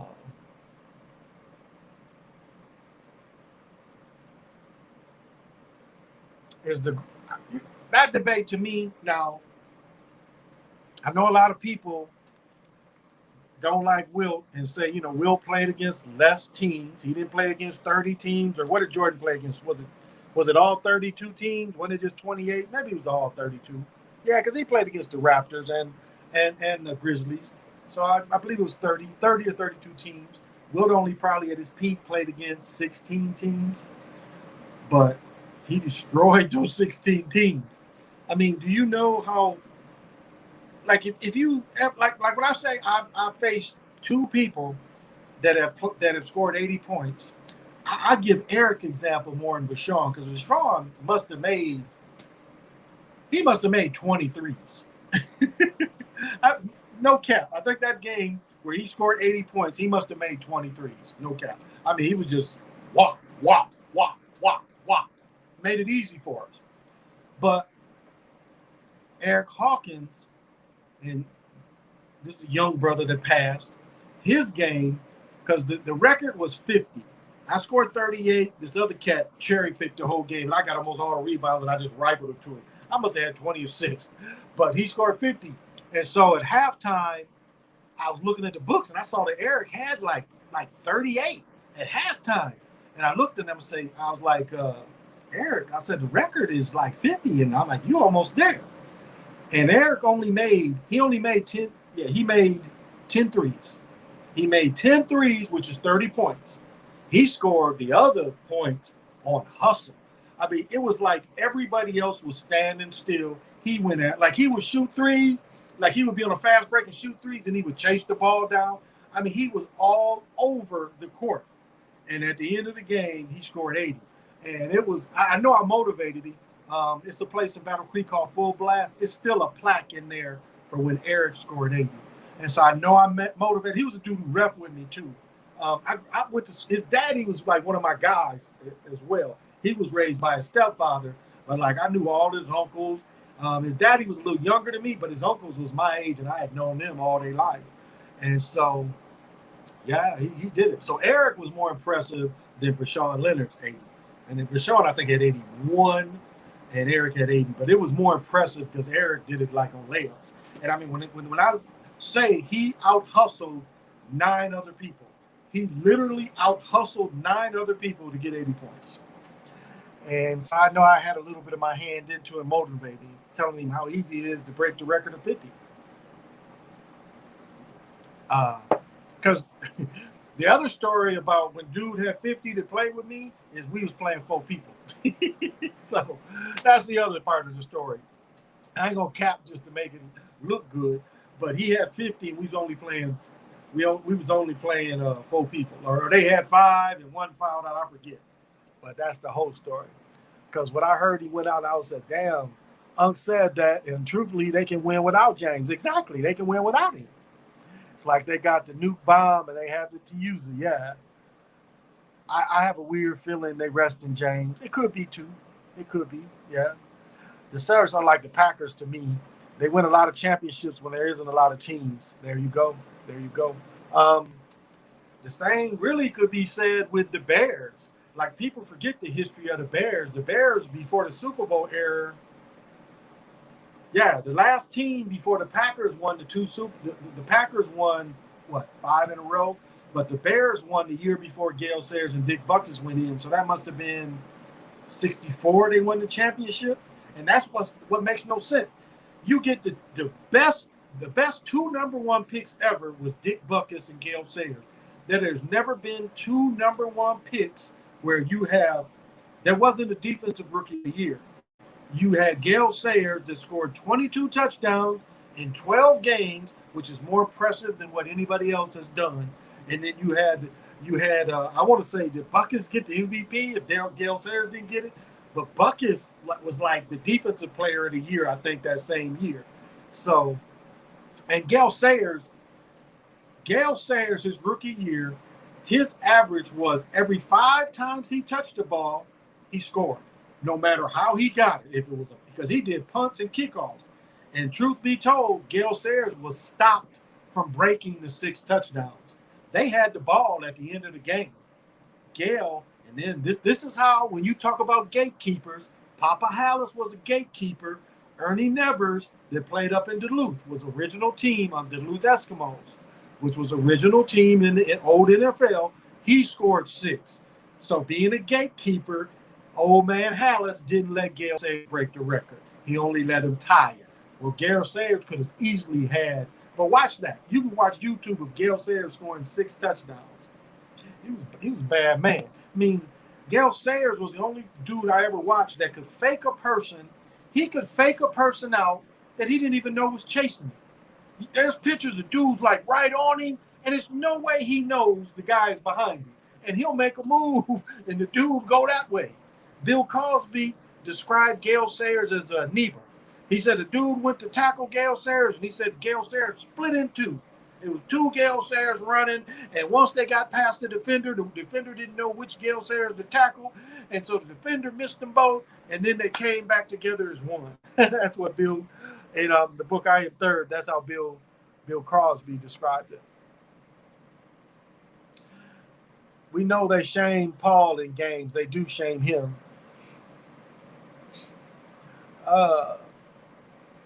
Yeah, they don't like George. It made me wonder, was his compound fracture real? I even wonder if that was real. Doesn't appear like it. Like even that was real. Selfie stick, selfie stick, selfie stick, selfie stick. Now it's close, I can read the crap. Clippers Mavericks series is crazy. You see like Kawhi, and it's like I can't do basket manipulation of every shot. It makes me look silly, but all them ones Kawhi hit Friday night, you could clearly see the system was on. Again, if you look at his mechanics, Kawhi doesn't have a smooth shot mechanics. There's a hitch in his go up. And it has to be really smooth to be a consistent shooter. And then he somewhat, like I was saying with Jordan, he somewhat puts the ball out front too. He doesn't come from here. He releases from here. It's harder, especially as you shoot deeper when you're pushing it. You see, when you're here, you're using everything. But Kawhi does a little of that Jordan shot where he pushes it out front too much. So it's no way he can be a consistent, great outside shooter. But with the help, they get him in. Yeah, you saw what I said. Yeah, PJ. Yeah, I'm looking at it. And think about this. The Nets are not a great rebounding team. Sometimes they go in there and Garnett be their big man. Who is he really going to stop? I mean, Durant be their big man. So, I don't know. Guinness shot. Oh, he's an embarrassment. I mean, really, Guinness is an embarrassment on a person that how did they not teach him to take that hitch out of his shot? He has a hitch. That's why he's not comfortable. His size, he should be comfortable with jump hooks. But again, what does he need to do? He needs layups. But he ain't even got a mid-range game because that shot is so You know how when you watch Charles Barkley golf and he swings like that, getting his shot be just like that. It'd be like, you watch this, it's not smooth. You know, you just come up, everything smooth. His thing is, did you see that movement? He comes up, and as there's that kind of movement in it, he's up. And then he's got to push it because he's so unsure because no one taught him. And that's my thing. That is my thing why he shouldn't have made the league, because he didn't have any of them skills. He only has, even now, he basically has skills just to shoot layups. They manipulate his shot to help him, but after a while, people looking like, wait a minute, shooting, looking like that. That's why this season he didn't shoot as many, because people's starting to doubt that stuff. Exactly. You can see the agenda exactly for the Dallas one, because that was the record for Dallas. They was the ones where the first series where the away team won every game. That's very unlikely. This air feels good. These damn lights get hot. The air feels good.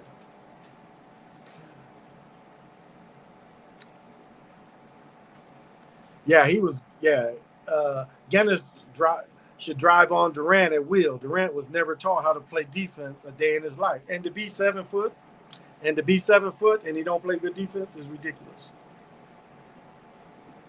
That is ridiculous. Very ridiculous. Tim Hardaway Jr. was missing wide open threes when Dallas couldn't tie the game. But it's when them, but it's for them to win. He makes them. Exactly.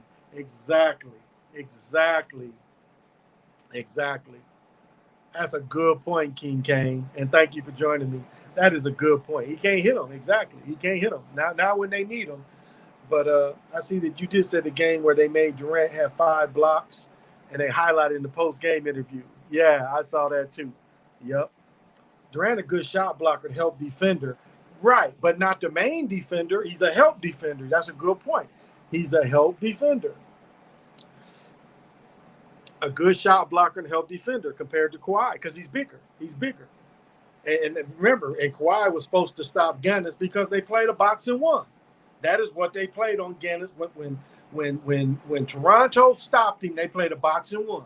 They put everybody else on the corners, and they put Kawhi on Giannis. So there was no him driving in the middle. Why don't more teams do that kind of thing? You notice teams still just try to play man on man. He runs up and down. The lane's not shut off. He's a very one-dimensional player because he has no short game. He ain't even got the jump hooks. You can compare him to Shaq before Shaq got the jump hooks. Shaq found out he couldn't dunk on everybody because he's starting to run over people and he wasn't getting them calls. Okay, it didn't cramp up. Exactly, homie. Magically. It ain't believable. That terrible shot of his, it is not believable. I can move laterally better than Durant. He doesn't even know how to get in the proper defensive stance. He doesn't. He's too straight up. And he needs to cut his hair because in BB shots, it's just, I don't get it. And people be capping on him, and he still keeps the BB shots. I don't know why he don't want the neat cut, but he got the hole back here. Like a lot of people didn't know about Steve Harvey. He had an afro, but he had a big hole in his afro. When he first started, he was doing that joke about Mike Tyson.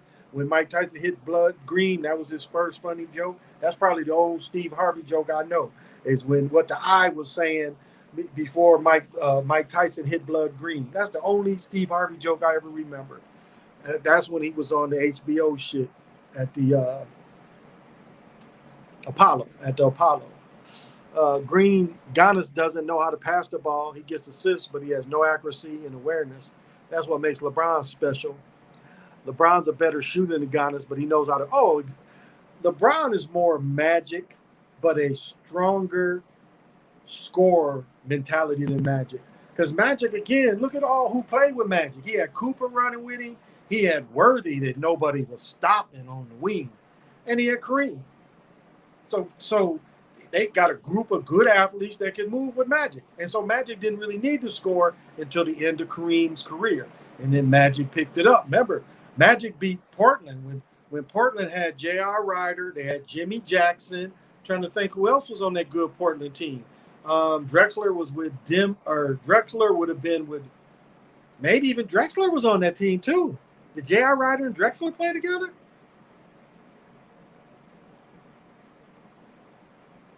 think they did. I think Drexler was still there, and Magic knocked him out. I don't know if y'all remember that. Magic knocked him out to play Michael in the final because they thought it was going to be Portland that had lost to Detroit. But they had kind of switched teams by then, too. Hey, JL, thank you for watching. Claire, what's happening? Yep, it is a part of his script. Whoops. Why would they? Why they love Durant? I'll never understand. Imagine trying to market a sport around Durant. Exactly, especially his look. Harvey isn't funny. He's not funny at all. Like I said, that's one joke I remember from probably 20 years ago. LeBron reminds me of Oscar. Oscar's a big dude. If you ever met him, he's bigger than what you think, but somewhat. Oscar and Wayne Embry was one of the best pick and rolls. I would even say Oscar and Wayne Embry was better than Karl Malone, and I'm running a blank. I can picture his face, but that dude, Stockton. I would say Wayne Embry, and if you watch the films of Wayne Embry and Big O compared to Stockton and Malone, because see, Stockton wasn't the great threat on defense. I mean, he could keep pushing it in, but he really wasn't a threat. Never a consistent three. Short dude, so he wasn't dropping teardrops on people. That just wasn't his game. So Oscar could pull up on anybody. Now, I've seen a couple films where Russell got him, but other than that, he dropped back. He's shooting at one hand, killing them. Yeah, from 90, Clyde was the man in Portland and Houston. Right. Portland would have made 3 straight finals if Magic did. Exactly. That's why I want to say when JR and Jimmy Jackson was there, I'm pretty sure Drexler was still there. And Drexler went, because Drexler didn't go until shit. Michael won 3, set out 2. Drexler didn't play in the first one they won, when they beat the Knicks, right? He played when they beat Shaq. He played in the second one. He didn't get 2. He only got 1 with Houston. Because Drexler was still there when Barkley and Pippen was there. He was still there too in Houston. Yeah, JL, it looked fake to me too. It looked very fake to me. Yep. You think they telling Durant to have them BBs? A slave look to me when people do something with their hair. It might be scripted. I hadn't thought about that. Why? Yeah. I don't know. That I would never agree to that. I guess if they paying you 30, 40 million a year, you can walk around with BBs, but that makes no sense. I mean, the Nazis Friday night had fresh cuts.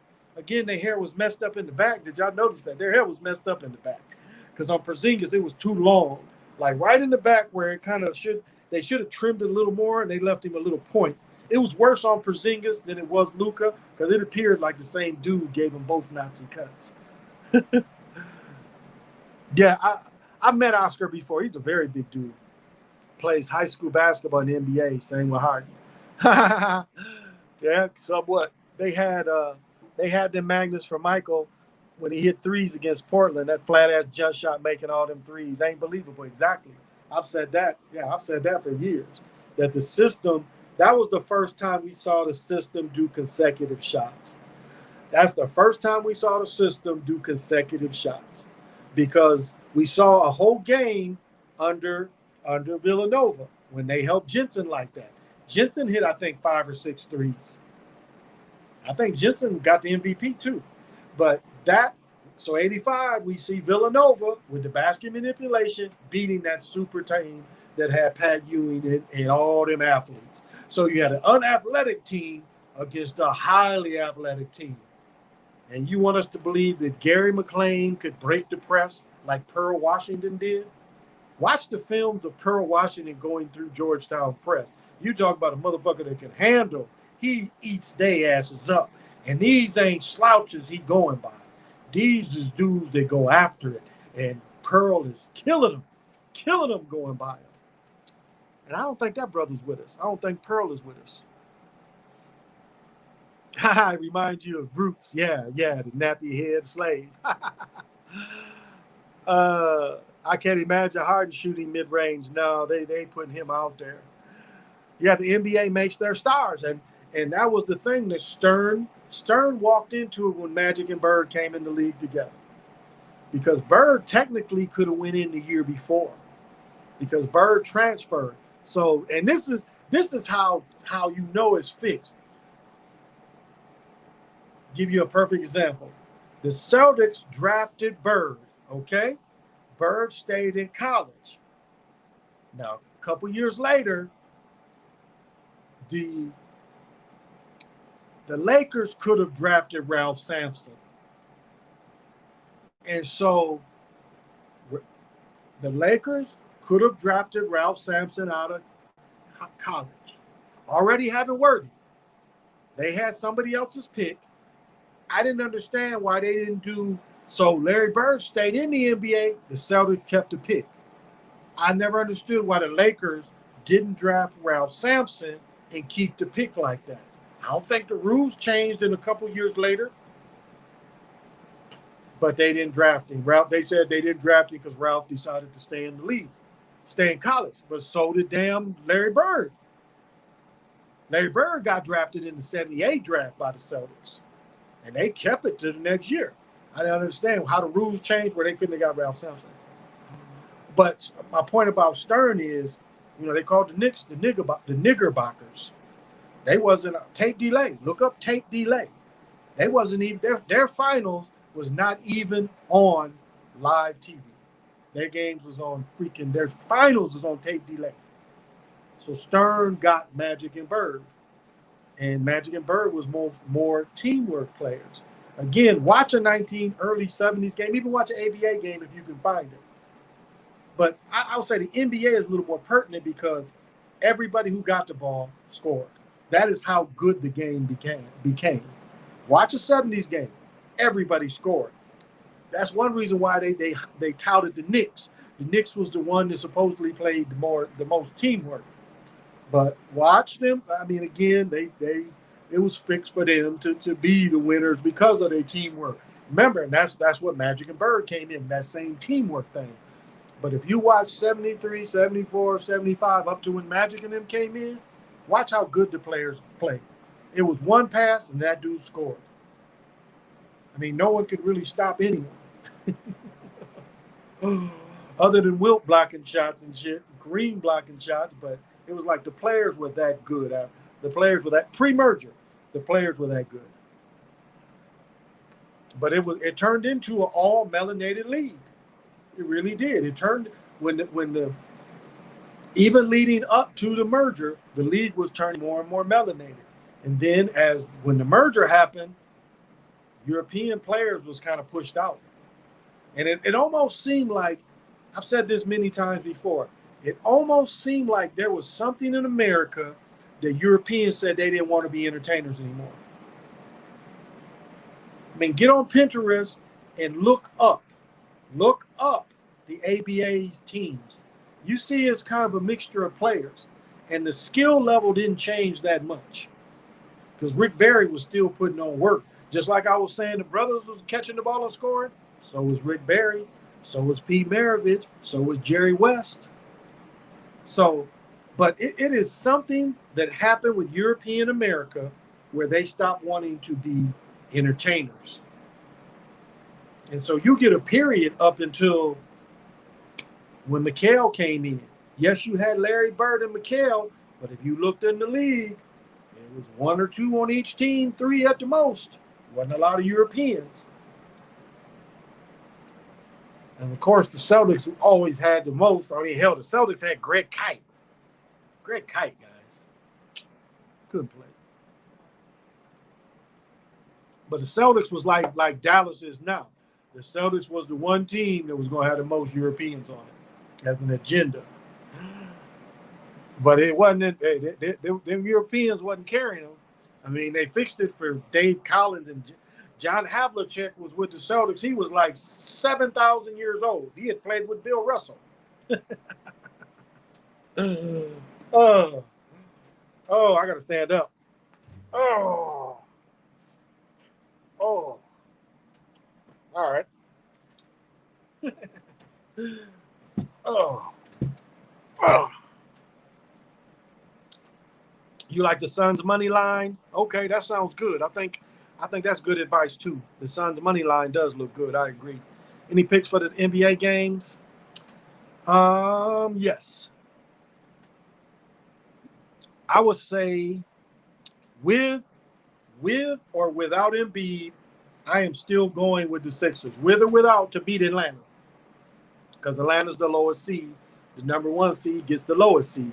I say with or without Embiid, they can beat Atlanta, and I say they win tomorrow night. I say they win tomorrow night. So JL says he's going to take the Hawks. Okay, I still think they're with or without Embiid. They are. Look, they don't have no Damon. They don't have no Dame Dollar. They don't have Curry. They got Seth Curry. Seth Curry is going to turn these playoffs out because, again, the short man agenda ain't went anywhere. Seth Curry is going to go on a hot streak like his brother did. So look out for that. I say of all my prediction, that prediction is going to come true. He had 30 the other night. You think that 30 is going to go away? Seth going to have 30 plus tomorrow. Watch.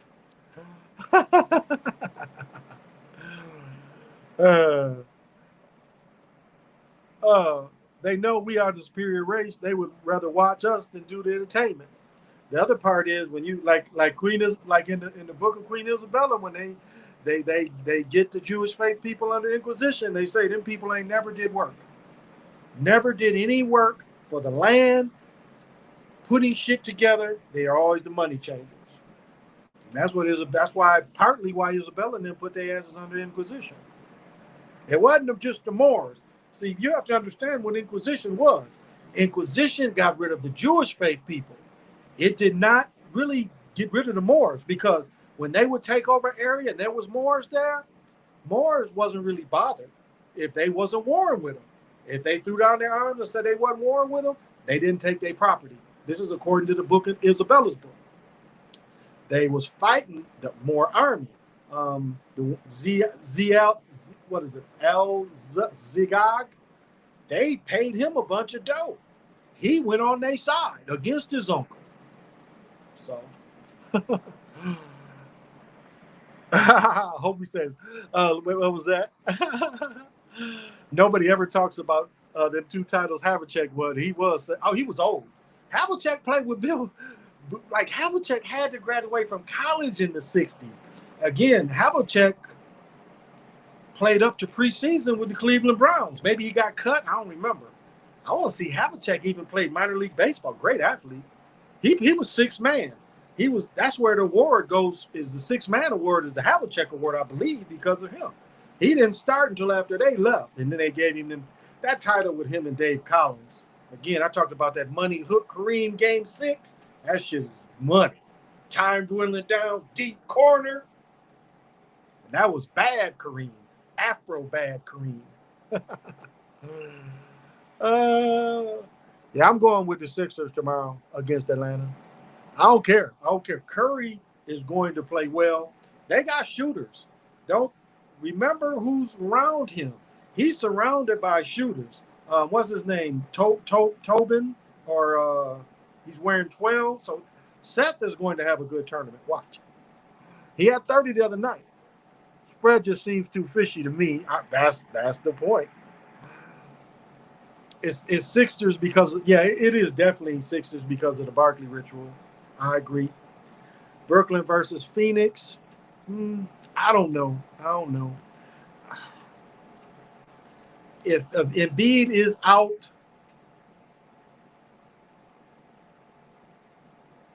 it would make but I will say the but would be Howard. We know Howard is the dude that got his behind blown out a couple years ago, so that's who the guy is. But he's 6'10", good still for his age, still a decent defender, strong rebounder, and he tries on defense and can block shots and can set hard picks and is physical.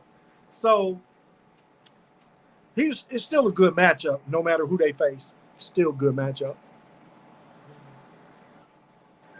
Oh, it is my bedtime. Tobias Harris. And Harris ain't small. What is Harris? 6'7", 6'8"?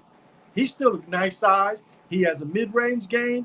He has a believable three-point game. Like Giannis' three-point game ain't believable, but he has a decent one.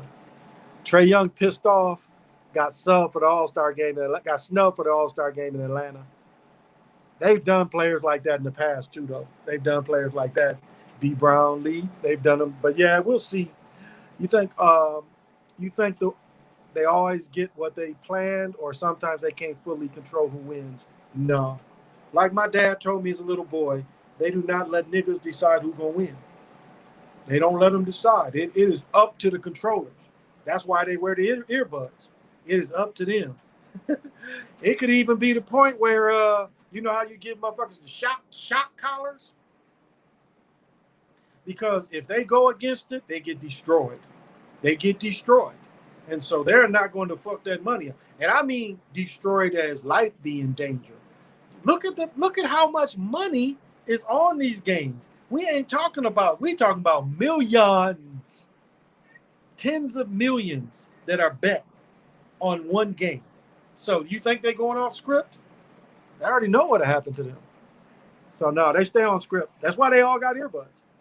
Keeps them on script. Like, think of a prize fight, and the mob done fixed this fight, and the fighter just at the last moment was like, fuck them, I'm going to just kill this motherfucker, knock him out. Yeah, what do you think going to happen to him when all that money get fucked up? His family be in jeopardy? I mean, they tell you, they know this, your family be in jeopardy. I mean, sports already going to sacrifice somebody, so why would you risk that not staying on agenda?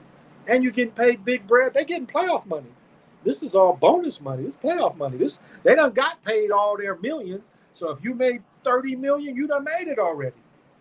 Think of it. Whoever made $30 million already got it. They already got LeBron $40 million, $44 million. He already got that money. Everything for the playoffs is extra. So all the players already got their salary. This is bonus money. So they don't jeopardize none of that. Oh, here we go. They pretty much stay on script. Anything with the money, yeah. If it has a betting line, that's why. If you look back months ago, I show Division II, or no, I show. It wasn't A&T, but it was another school that was a black college, or if you want to say HBC, if that offends anybody. When I went to the motherfucker, it was called a black college, so I can say that shit because that's what the fuck I went to. My shit is in stone down there in Aggie Land. Somewhere my shit is down there. Motherfucker look up and say, was this motherfucker here? Somewhere down there it says, yes, this motherfucker was down here. Ben Simmons can't shoot. No, he can't. And that hurts him a lot. But they let him drive. Magic was a better scorer. Magic didn't shoot. Magic had a set shot. Even watch Magic against like that when they beat Portland, watch that Magic. Magic had a set shot. Magic didn't jump for his jump shot. He had just a set shot. He wasn't bad as Zion, where Zion shooting it from here. Magic wasn't that bad, but Magic didn't have a jump shot. Magic would shoot threes as a set shot, because he was 6'9" and, just extending his arm, but he had a set shot. Go off if they want. They'll meet the mob. Exactly. It's too much money involved. Mob, it's like saying that you going into the casino and you going to cheat the casino of millions, not just the machine you working on or the gambling table you at. You talking about millions, tens of millions. Look at how much money's bet on these games. It ain't a couple million. It is millions. So no, they're gonna stick to the script. They ain't gonna go away from that. But the thing you got to know about Ben is 6'9", 6'10", and Ben can play defense. Like that was what people forget about Magic. Magic played the small forward on defense, or he could sometimes match up with the power forward, depending how good a player they were. So, and if not, Worthy would play at 6'8". So you wasn't really. And then when they wasn't supposed to play zone, but you still see him in like a zone, and you see Magic. He's in the back with Kareem and Worthy. So Magic played Magic. And see, Cooper was actually the small forward, but Cooper would play guard on defense. Remember that. Cooper guarded their best player on defense as far as a guard or a small forward, where Magic can match up with a power forward that wasn't a great scorer because of his size. That's the same way Simmons is. So he may be a liability that is only shooting layups, but he has one of the best handles on the team. He got Curry out there that's gonna fire the ball if he run with him, and you got a dude that's 6'9" that should so rebounding wise. Look at them. They still gonna have Howard. They still gonna have Tobias, and they still gonna have Simmons. So they 6'9", 6'9", 6'10", 6'11". So they ain't gonna be hurting defensively. They still gonna match up pretty well. Embiid is a bigger dude at 7 foot, but they're not going to fall off that much on defense. So keep that in mind. Simmons helps them on defense because of his size, and he tries. And that's really all you need is a person that tries. Oh, Simmons shouldn't even went to college. They got that dude fired. Simmons shouldn't even went to college. That was an embarrassment. He went to college not to get hurt. That's it. That's why he chose that team. But where it hurt him is playing in big time games.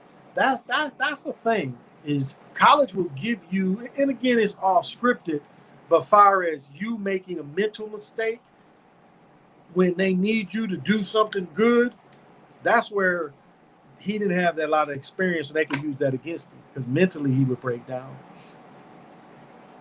Who was on? It was a game last night where somebody was shooting free throws, and you could tell they were scared to death shooting free throws.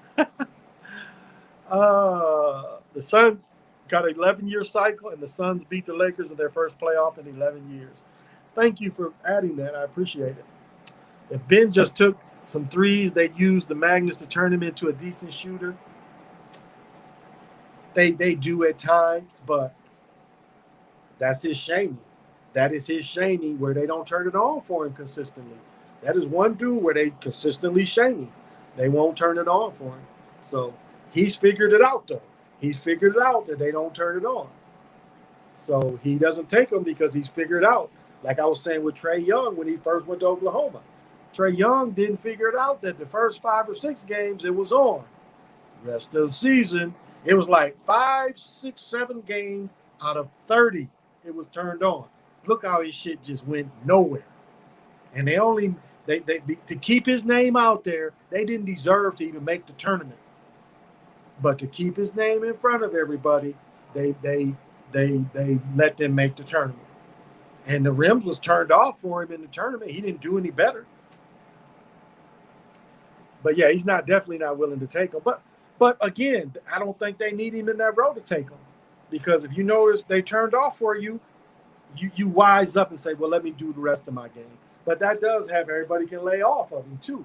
But in the open court moving, he's great. He's Magic-like. In the open court, who's better in the NBA in open court than him? He is Magic with size in the open court. He is LeBron-like in the open court, where he gets it to his shooters. He can penetrate deep enough to he can yak on them. So in the open court, he's not bad. And that's what helps him when it beads out. Because when he's running with a bead, he's kind of got to let him catch up. But you notice his plays, he blow by everybody. And he got these shooters that run with him. And he bead when he's tired. But other than that, he got to let a bead come down, let him set up. So Ben is a little bit better without him. You know, the coaching thing is fucked up. It's just so fucked up. If it wouldn't have been for Michigan's coach taking the Cleveland job, I don't know if Howard would have ever got a head coaching job. I just don't know. They kind of buried brothers. Bob McAdoo is the best example. I mean, not only are they keeping Bob McAdoo out of the Hall of Fame, look at how long Bob McAdoo coached. Remember, Bob McAdoo won some of them rings with LeBron. Howard was there too, but so was Bob McAdoo. And they never gave him a head job. And by now, Bob McAdoo's got to be Bob McAdoo probably in his 70s. Never let him coach. Never. That's why the Nash was such a slap in the face. This guy that hasn't had any experience, but Steve Kerr was the same way. He was the same way, jumping over these brothers. So do you see how they shame these brothers? But going back to the point, look at what they did to Kareem. Because Kareem did not like fucking with the press, and Kareem was an asshole to the press. The owners held that against Kareem. Let me say that again. Because Kareem's playing career, he was an asshole. Didn't like fucking reporters because they talked shit about him. So he quit dealing with them and used that against him and never let him coach. Never let him coach. Remember, Kareem went on an Indian reservation and coached just to get some coaching experience. And then all he got to do with the Lakers, they let Rambis come back how many times? Jerry West coached at one time before he was general manager. He was a coach. They ain't let Kareem. They let Kareem be the big man coach. So, like, it goes kind of two ways. Like, if you take Bill Russell was allowed to be the first brother to coach. Red Auerbach, Bill put all that work in. He was already kind of helping Red. They let Bill Russell coach. Bill Russell quit coaching. Bill Russell went right to the booth. And then Bill actually coached as late as when Kenny Smith was playing up in Sacramento. Because Kenny Smith's maybe 3 years younger than me. So Bill Russell was still coaching. Maybe I said Bill Walton, I meant Bill Russell. So it is natural. The NBA had the first brother coach in all the leagues. Baseball was the last. Frank Robinson. They finally let Frank Robinson coach in Cleveland. PJ, you probably, well, it was a little older than what you probably are, but you probably read about it, where Frank Robinson was the first brother to coach baseball.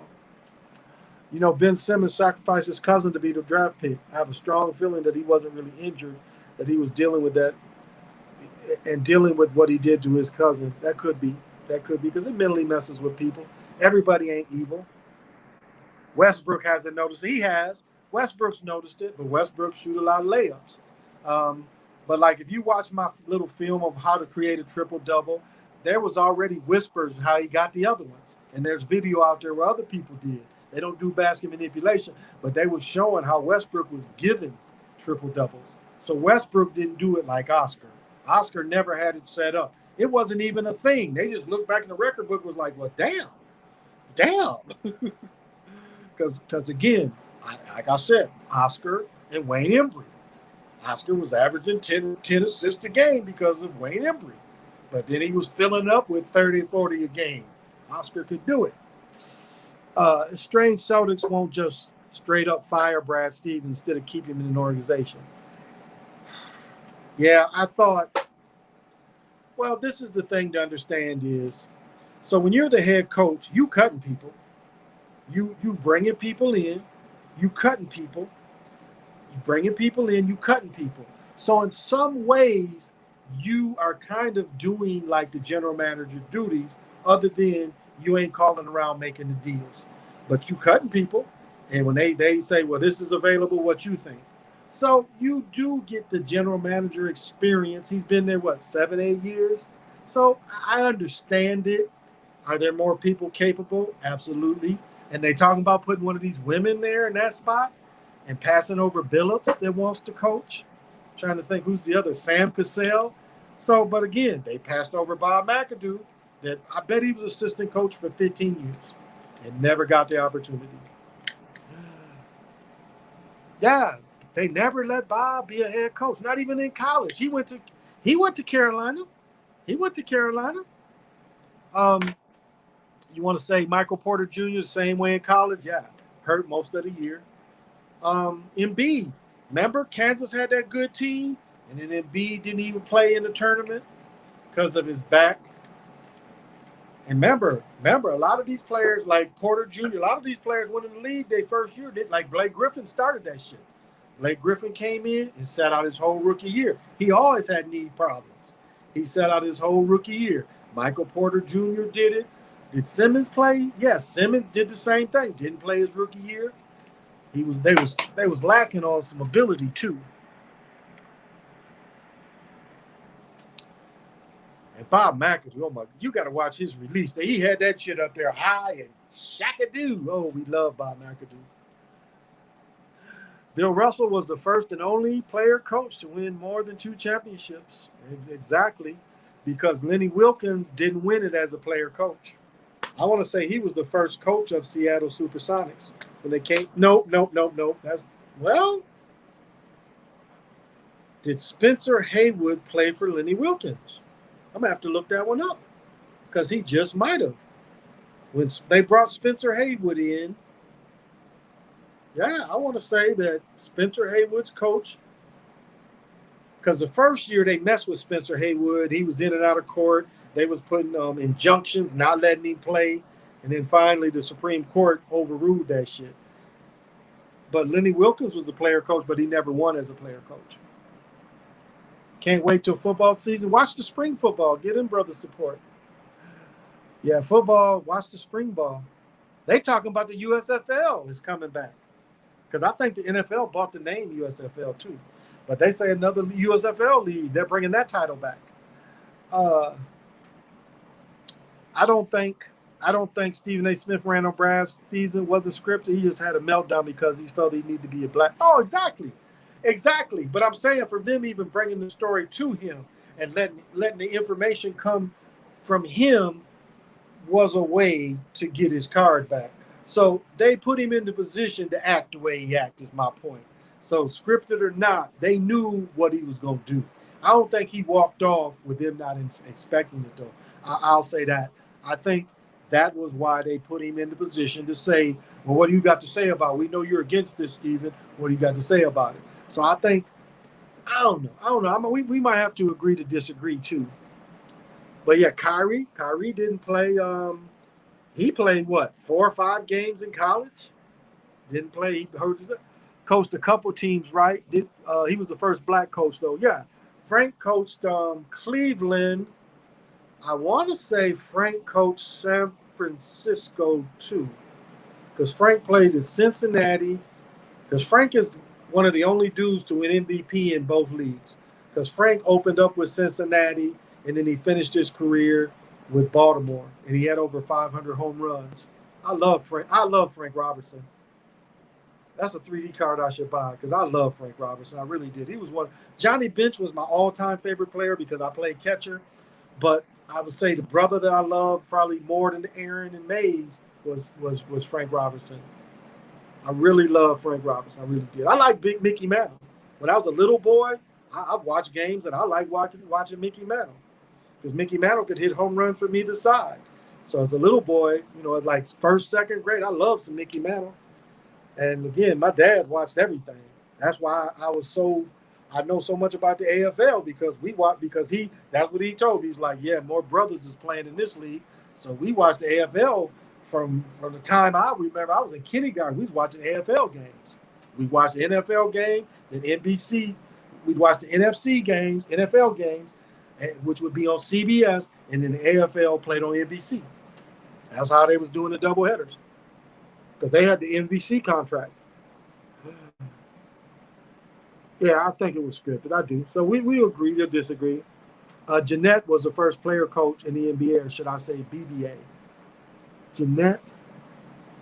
Who? The BBA. Jeanette? The BBA. Jeanette. I don't know that. I don't know who that is, Lorenzo. Jeanette? You saying Jeanette was a player coach? Well, what year was that? Because another person you got to look at as an early player coach. Well, that goes back though to Alex Hyman. Alex Hyman, that was Wilt's coach with the Sixers, I want to say. So that was probably in the 50s.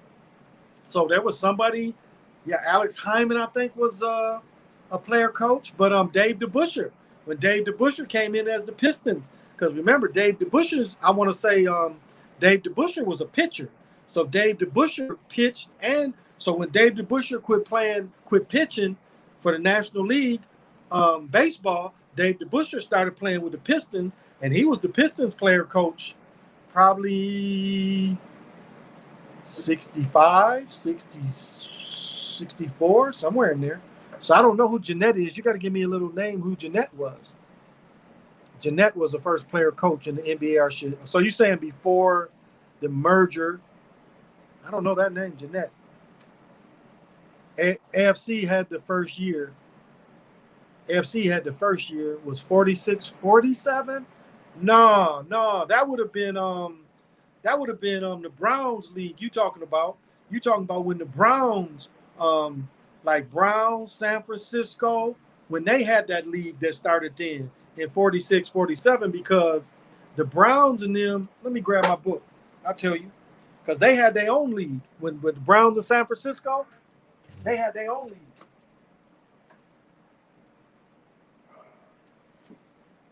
Oh, that bending over was rough. But let me see what year. Because, the Browns won like 8 or 9 championships in that other league in a row. Let me see if I can find the teams. Where's that picture of the teams? Because they go through every team.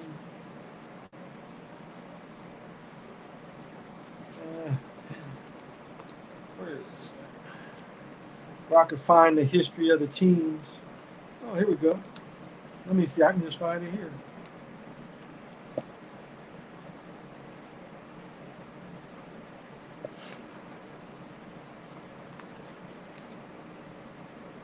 Yeah, because technically the league started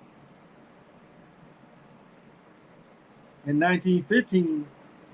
There was people playing. Columbus Panhandlers.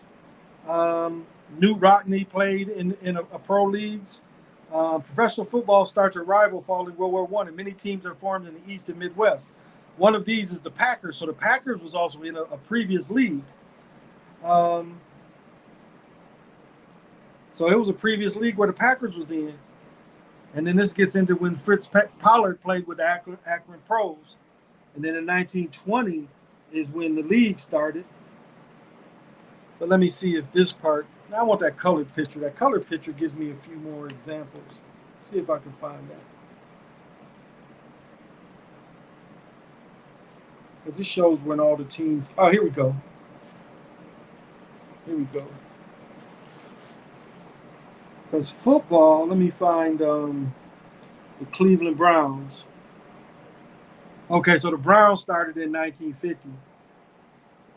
1950, they was in their own league. It was San Francisco, yeah. So in 1950, it was the 49ers in Cleveland in that league. It was a team called the New York Yanks. The Baltimore Colts was also in that league. And Cleveland Rams was in the 30s. And then the Rams moved to LA in 46. So, yeah, they wasn't part of the NFL then. When Cleveland came in, matter of fact, I want to say Cleveland came in, and let me look in the back here, 49? That might be what it was. Let's see. Yeah, it was called AAF. Yeah. So the league that Cleveland played in San Francisco was called the AAFFC. Yeah, they was dissolved, and they came into the NFL in 1950. So, yeah, they started before. And I don't know if you brothers are hip to him.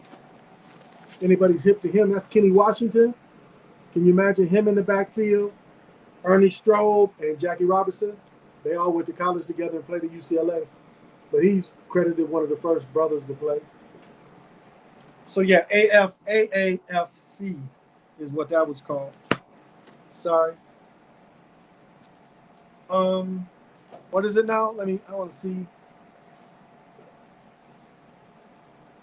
Every style for Steph, yeah, that was most games. That was most games. But the Grizzlies won. Only game where the rig was beaten, I think. No, it's money on it. They ain't giving up. What do you mean about the Nets needing Harden to get injured to win? That because they're not going to pass it with Harden. They're not going to let him win. Not on the court. They might let him sit and get a ring, but they don't like him for some reason. He gonna be the lovable user. Hey, James and Gray, thank you both for joining. My bad, Ed Sadkowski in the first season, but Buddy Jeanette was the first to win a championship as the player coach. Oh, okay. Oh, before they merged. Okay. I thought Jeanette was a woman's name. Okay. Yeah. I get you, Lorenzo. Yeah, that makes more sense. Yeah, because, the BBA dissolved, and there was another,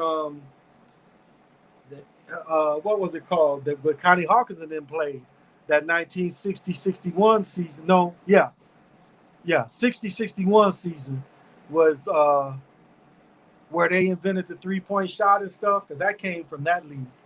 But it only lasted for 1 year, and that was called ABL.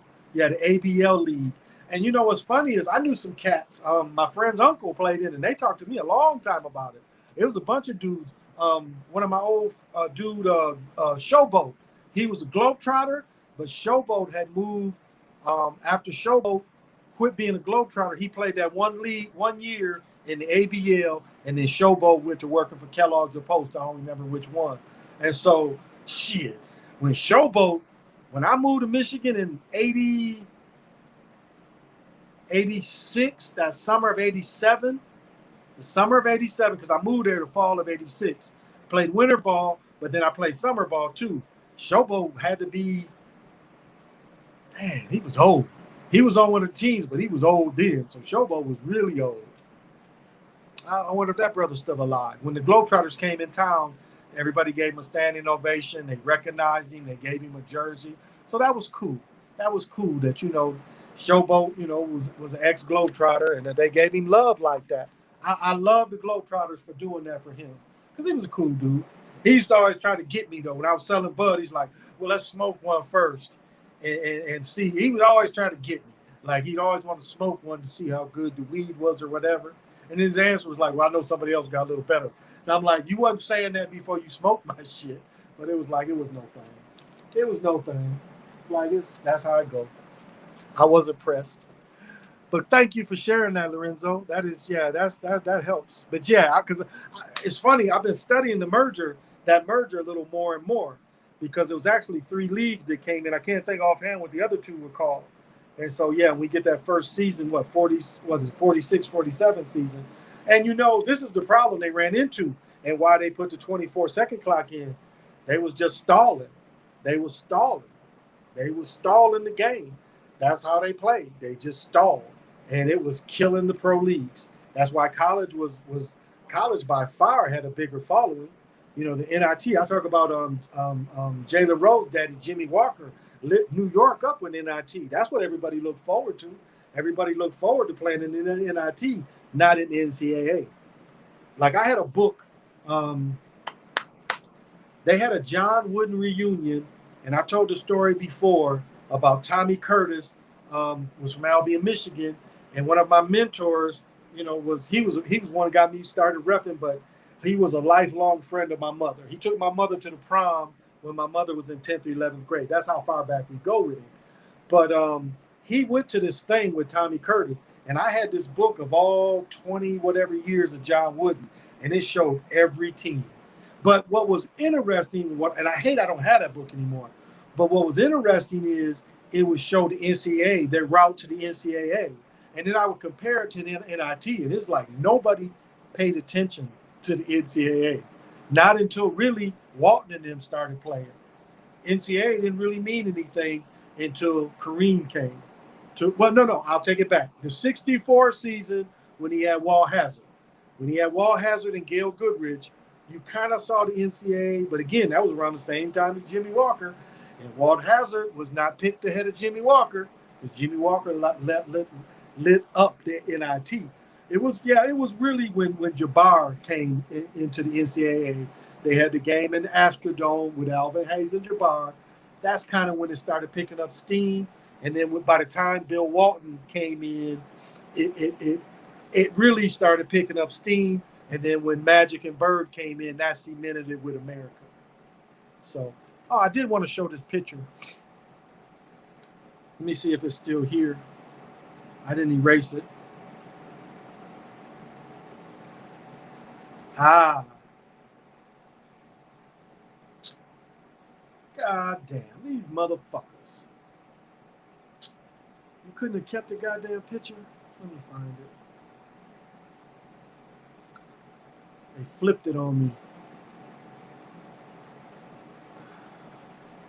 See if they'll give me, because this is what I don't like about pinners on the phone. Okay, here we go.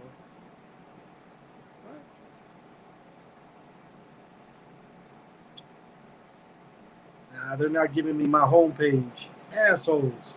Why'd you just pop the fucking picture up I had? Ah, okay. I'll find it again. Here we go.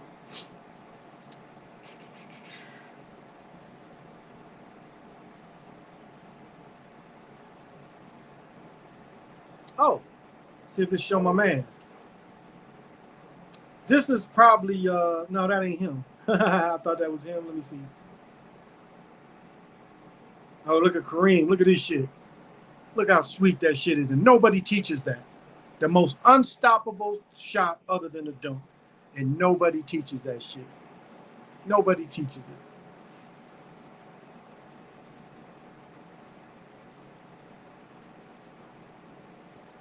Okay, I'm looking for Jimi Hendrix. I thought this was my guy, but it's not. Okay, go back one more. Okay, here we go.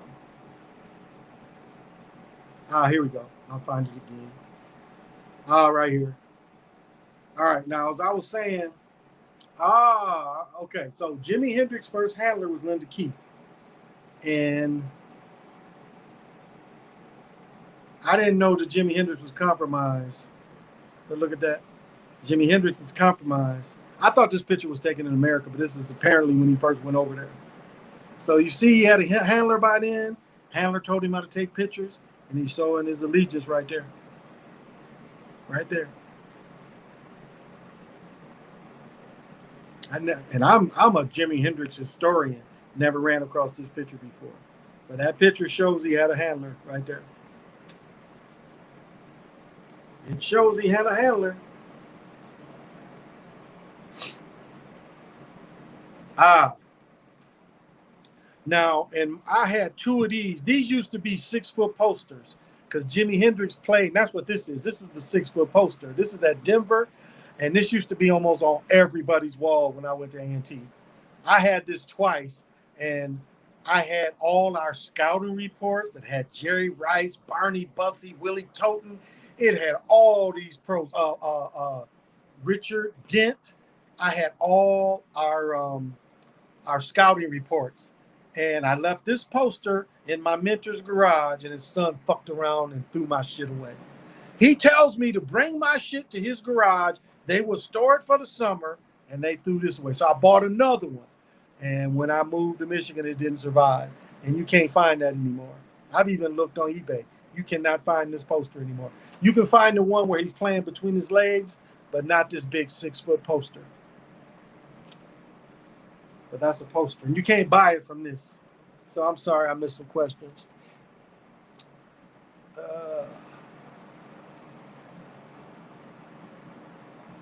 I think somebody asked,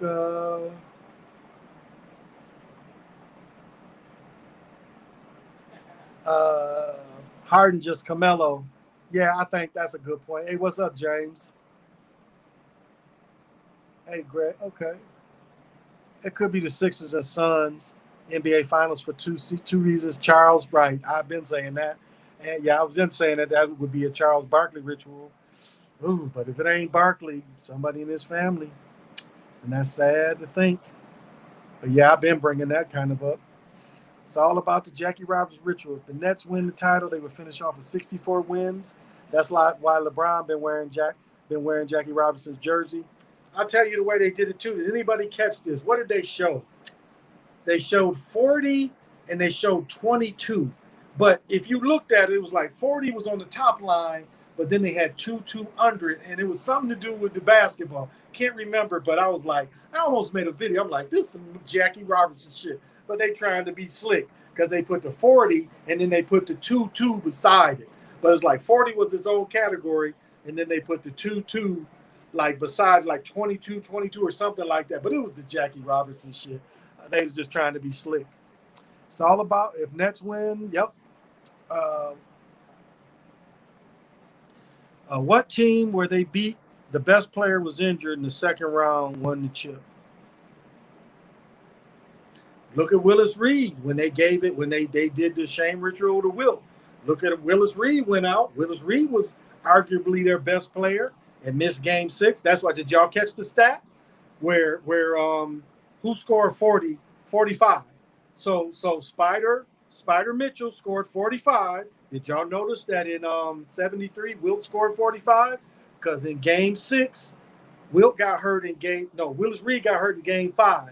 Game 6, when he went back to the forum, Wilt destroyed Dave DeBusschere at 45. And then Wilt only scores about 10 points in the championship game, but I got him and Willis Reed before doing like this before the championship game. That's why it's so odd when they say they didn't know if Willis is going to come out and play or not. Before this game 7, Willis and Wilt shake like this, and that's game 7. I caught that on the video. So that all about they didn't expect Willis Reed to come and play. That's bullshit. Because this film of game 7 where they shaking hands like this, the Mason handshake. I had to think about that, King Kane, though. I really would. A lot of kids be rolling bins. I'm still trying to keep and hold on my friends. There you go. Moonrock threw a nice little rhyme on them. Castles are made of sand. Fade into the sea. Eventually. The hook shot of Kareem made him unstoppable. Only one person ever blocked the hook, and that was Wilt. And I mean, rookie Kareem and Wilt was like, pow, got that shit. You can find, matter of fact, it might be in one of my Pinterest, but Wilt was the only one I knew to block that sky hook. I think because Wilt played hard. Oh, yeah, because, they won 32 games in a row in 72, 73 season. When they won the finals, they still got the Mason record of 32 in a row. Remember, LeBron and them won 27 straight, but the record is Wilt and them with 32 in a row. And Oscar and Kareem beat him. Oscar and Kareem beat him and broke the record. But I don't think that's when he blocked his hook. I think in that game he blocks his hook too. So that Wilt was one dude that could block the sky hook, but not many more. I don't think so. Because you would have to have the Kareem ritual for one. Kareem playing with Milwaukee, Kareem playing in LA. That's not in play. So unless they put that together, then it's possibility. If you ever saw that where the Lakers played Giannis, that could be. But I still think they want LeBron to win a couple more. I think this year's rest. Oh. Check this out. Maybe I got it on here. Let me see. Let me see if I saved it. I did catch this. Because usually my second Facebook account, I put it in. Here we go. Because I wrote this. I call Cap. Space Jam comes off a week before the Olympics. He will be on the team. LeBron James won't play in Tokyo Olympics because he plans to suit up for a Michael Jordan team. For a Michael Jordan team, Michael played on instead. Who believes that? Who is this? Okay, during the post-game press conference, they asked if he will play for Team USA in the Olympics. The superstar said he would not represent his country because he plans to suit up on a team that Michael Jordan played on instead. They're not telling you who to play. What? You saying go? Okay, tell me this. So you telling me that you gonna play exhibition games around the country? You gonna play exhibition games around the country? What's gonna make Space Jam more money? Him playing exhibition games around the country, or him playing in the Olympics? I mean, look at it from a business aspect. Let's go further. If you paid them millions to get Space Jam done, you gonna listen to this nigga telling you he ain't going to the Olympics after you done played millions? Think about it. If you're a producer and you put up millions to make that corny ass movie, and you see and they released it when they know the Olympics coming out, and you gonna let this nigga tell you he ain't gonna play? Come on. And if they don't, to me, okay, if he doesn't play in the Olympics, them producers are stupid as hell.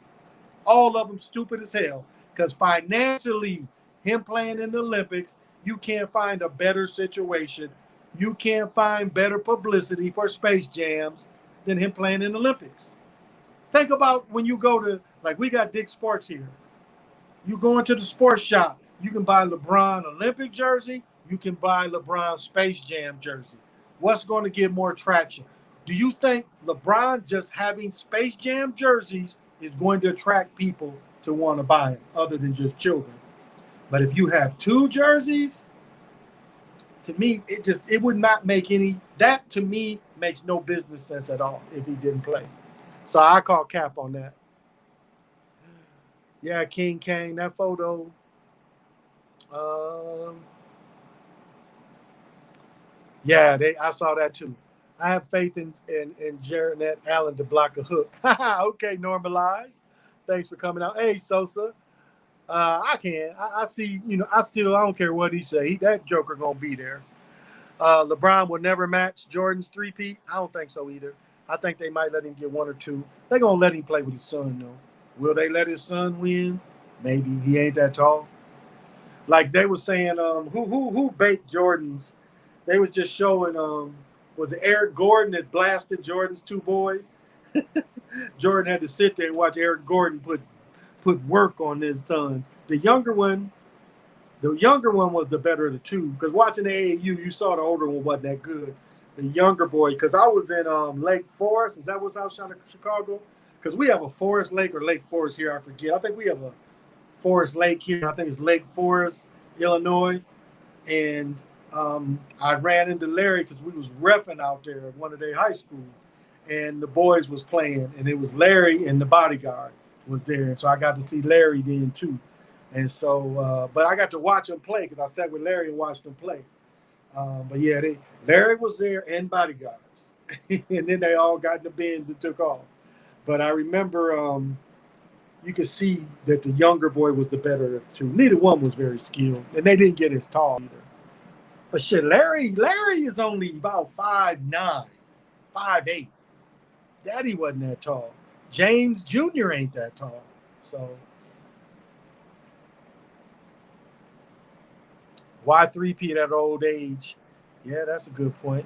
I hear about Kid being one of the coaches taking the shot. Because they said that what's the dude from OKC, the African that played with the Lakers? He the one that busted out LeBron didn't take it. That was kind of dirty. They gave him $80 million, and then he told, and see LeBron talking in the locker room saying he ain't taking it. That dude ran to the press and tried to embarrass LeBron, shaming him to taking that shit. Yeah, so agree with the back of my mind. I always thought him three-peating at the age was, unrealistic. For sure, Olympics showcase elite athlete talent, not to show up as stupid.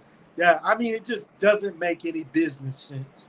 That's what the first thing when they lost, the first thing I looked at, I said, because I really never thought about that. But then I saw the Space Jam commercial, and it came out the week before. And you telling me that's coincidental. That ain't coincidental. They want him to make that money. I lost a lot of money on Artis Gilmore. I bet this dude $100 because what I didn't know, I knew Artis Gilmore went to Jacksonville. I did not know Artis Gilmore went to junior college at Gardner and Webb. And we had some dudes that A&T brought in. One dude never played Hammerhead Pete. When I talk about the stories of Hammerhead Pete, would run into, he tackled like this, where we was taught to lower your helmet and fire somebody up. And he had the strongest neck muscles. I mean, I don't even think Pete had a neck. It was just like them muscles went from here. And he knocked people out in practice, but he never knocked people out in the game. Wasn't very good in the games, but they came from Gardner Webb. And so he bet me, and I didn't know Artis Gilmore had went there. My first thing of Artis Gilmore is Artis Gilmore had the biggest head of any man I've ever seen in my life. I saw him and Elmore Smith. They were the first 7-footers I really got to see up close because I sat behind the bench because they was playing a exhibition game in Western Michigan. So Chicago, I was on Chicago behind Chicago's bench, and Artis Gilmore was Chicago then. And I mean, I know you can't tell, but I mean, like if this is his head to mine, I know I'm almost out of the frame here. He had this much more head than me with this much wide. I mean, he had this much more head than me, and his shit was he had the biggest head of any man I've ever saw. Now, skill-wise, he had a nice hook shot. He blocked shots. I mean, again, Kentucky won it. Cotton Fitzsimmons, They let him do some games, really cotton. That he was the coach for the Kentucky Colonels. That's why the Kentucky Colonels really they paid them not to come in the league, but really they could. I don't understand why. Maybe they didn't want the competition with the University of Kentucky, but they was a successful franchise and had won it a couple times in the ABA. So he was a solid player, played good D, didn't really have a mid-range game, but he had a jump hook. He had a good hook. Um, I mean, he's rightfully in the Hall of Fame. He got turned out by Sidney Wicks, though. If you watch Jacksonville in the championship game, it was UCLA against Sidney Wicks and Curtis Rowe against Artis Gilmore. And Sidney Wicks tore his ass up. Sidney Wicks turned him out. Curtis Rowe did a little bit. That's why Sidney Wicks got drafted so high. But he didn't turn out to be a good pro. But Sidney Wicks put it on Artis Gilmore. I watched that game on TV. And Sidney Wicks put it on his ass. Oh, did he? Okay. Because one of them, the one boy left. Both of them played for them, though, at UCF. Both of them played there. The one boy left Illinois because the older boy was, what do they call it? They call it a preferred walk-on. Jordan had to pay for the older boy's education. He was called a preferred walk-on. He played back when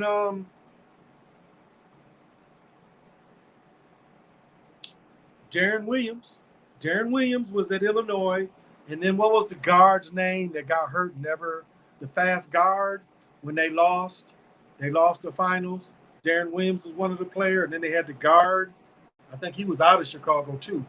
And he, or not saying also, but I'm saying I think he was from Chicago, but he had broke his foot, and I don't think he played in the finals, but Darren Williams did, and maybe that guy did too. But I know that before camp, that guy broke his foot.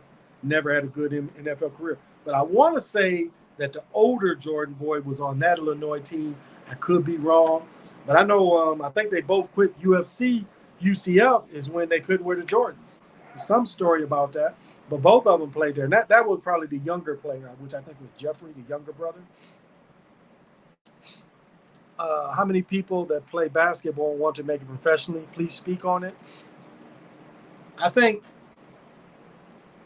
well, let's take my generation.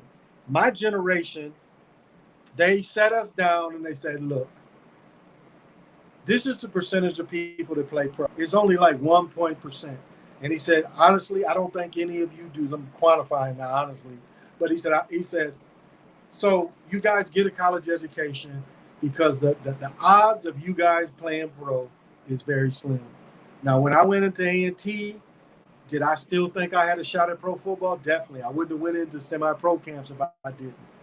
I wouldn't have went into USFL camps if I didn't. I still thought I had a shot. And when my coach left, I'm like, I'm starting to go to these camps. I even went into CFL's camp. They had the hardest workout. They had a timing. Let me tell you this. They timed you going from the back of the end zone to the back of the end zone. That's a thing. That was a thing how they timed Canadian players because, their fields are bigger. So you had to be timed to run, what was that, 120 yards, right? 100 yards plus the extra 10. Yeah, because their end zones are their fields are bigger. So you had to sprint from one end zone to the other. Shit, that shit was like, man. That's why when I get other calls, I'm like, do I have to do that bullshit again? Or that's a standard. Like, yeah, no, thank you. I'm not coming to that shit. So yeah, Sebastian. But now this is the thing that I was saying. So you go into AAU now, you get ranked, and through being ranked, it gives you the hoop dreams. Through being ranked, gives you the hoop dreams. Because when you get like think of Jay Morant and Zion was on the same AAU team. I bet if we look back at the pictures, probably everybody went to college on that AAU team. And just like the FBI put all these people in jail, there's people getting fed to feed these people, teams. So when you have a child playing AAU, your chances are greater with that kind of exposure. Plus, especially if you're playing on one of the top teams, because what happens is AAU has certain tournaments where you get invited. They invite these teams to these certain tournaments. like the Nike tournaments. But there's several other. That one just comes to the top of mind. Vegas has a tournament. Orlando is the AAU finals, but Vegas has a type of finals. And so what you have is, since they're playing AAU, they're with these top players, and so you see a lot of the players. Almost every player is gonna go to college. Now you could ask the same question: do every player that goes to college think they can make it in the league? I would say so. But just as I went to school and I saw, the most passes I caught in the season was, I think my last year I caught 24 passes. So Jerry Rice caught like 100 passes. I caught 24. So when I caught 24 and I got a job with the water department, I was like, yeah, my odds ain't very great. And then my coach went and left to Prairie View. Prairie View had that losing streak of like for 10 years they didn't win a game. My coach left A&T to go to Prairie View. And so when I stopped playing at A&T, he called me up and see if I wanted to go down to Prairie View. And I'm like, he's like, I couldn't talk to you when you was on the team, but he's like, now you're not on the team. He's like, do you want to come down here? And I'm like, they had lost the year before. And I'm like, yeah, coach, I don't think so. Their facilities, Prairie View was worse than A&T far as I think they only had like 3,000 students. So it was like a glorified junior college with dorms. So in the middle of nowhere too, back then.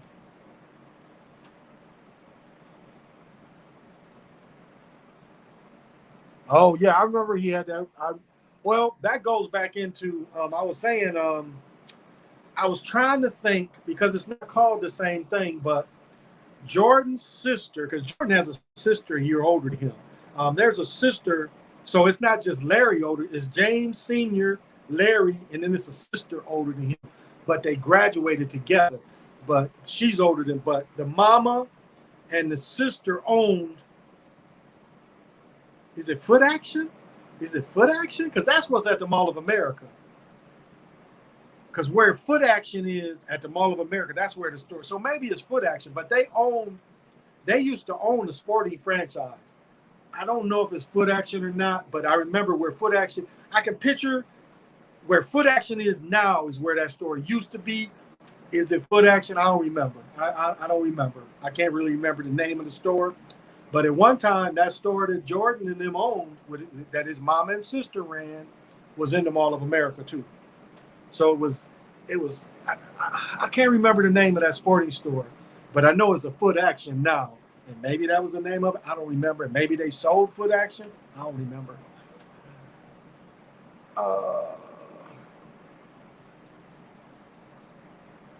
That can compete with. Yeah, he was a good defender. Yeah, Lorenzo. Artis Gilmore was a solid defender, not a bad scorer. Did Michael play on? Was Artis Gilmore still there? No, it's been too. No, because Artis Gilmore got to be in his mid-70s now. So I don't think Jordan was there. Gerving played a year with Michael. I don't know if y'all remember that. Gerving played a year with Michael. And because Gerving was one of the ones that iced Michael out, no. He was in the West.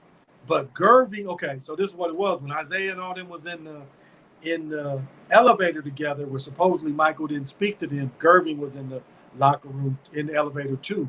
And so when the East didn't pass to Michael being Isaiah, he blamed Gerving too, which was not really, Gerving didn't have nothing to do with it because Gerving was playing in the West. But yeah, I remember when he had the trophy room. I remember that. For competition. Yeah, he did. Yep. Now playing an AAU tournament in Vegas soon. That's got to be coming up. It's got to be coming up. Yeah, AAU tournament. The big tournaments is in Vegas and Orlando. The finals is Orlando, but it's a big tournament in Vegas where teams get invited. So normalize, depending on your size and your heart, don't let go. Don't let go. Because again, when I talk about if you even play in college, these relationships last forever. I got off the phone with my best friend from college yesterday because I said before, we had a teammate that passed. So we talked for an hour. We talk once or twice a year. We've been friends for 43 years. We've been friends since 1979. And these relationships go on through all sports and all teams. You keep these lifelong relationships. There's very few people that play sports with people that just disappear. Like they showed Benny Anderson. Remember when they showed Benny Anderson? But Benny Anderson was so humiliated that he got put out of college, never went to another school, and played in 2 finals in a row and never played pro. So that's hard. So he hid from everybody for 20 years, 30 years. He hid from all his teammates because he didn't live up to what people thought. So some dudes be like that. You know, they don't live up to what people thought. To me, I thought it was successful that I didn't have to go back in Kalamazoo and work in the factory like I watched a lot of dudes do. And looking back, it wasn't a bad job because they paid well, but just the point that I had to stay in Kalamazoo. I've never lived in Kalamazoo. Now, I did go back to Michigan, but I lived in another city. But I never went back to Kalamazoo. Once I left home, I left home. I mean, of course, I came back in the summers, but I only came back one summer because I was working in the water department. So it's like my freshman year, I came home and made $4 working in the park, and I went back to the water department. We was making $8 or $9 working for the water department. So I ain't really had no bills but my apartment. Sebastian. When I grew up following college football in the 90s, I remember long losing streaks. Yeah, Prairie View lost 70-plus games. And two of my coaches, my head coach went there. He left A&T humiliated because we went 9-3. And this is no cap. We went 9-3. The Street and Smith come out the next year. We are picked to win Division II. The year we won the Gold Bowl, we led the nation. We led all levels in rushing. We set a record in rushing. We had two backs that rushed, DT and Soul Train, both rushed for 1,000. No, I want to say DT, Soul Train, and Pitts. I think DT had the less, but Soul Train and Pitts each rushed for 1,000 yards. I think DT rushed for about 800 yards. Do you see that? We had these type of rushers. We was called Operation Push, but we led all divisions in rushing. So going back into my junior year, which would have been the 80 season, 80 college season, which would have been 80-81 school year, we was picked to win Division II. We was picked in Street and Smith to win Division II, and we go 3-9.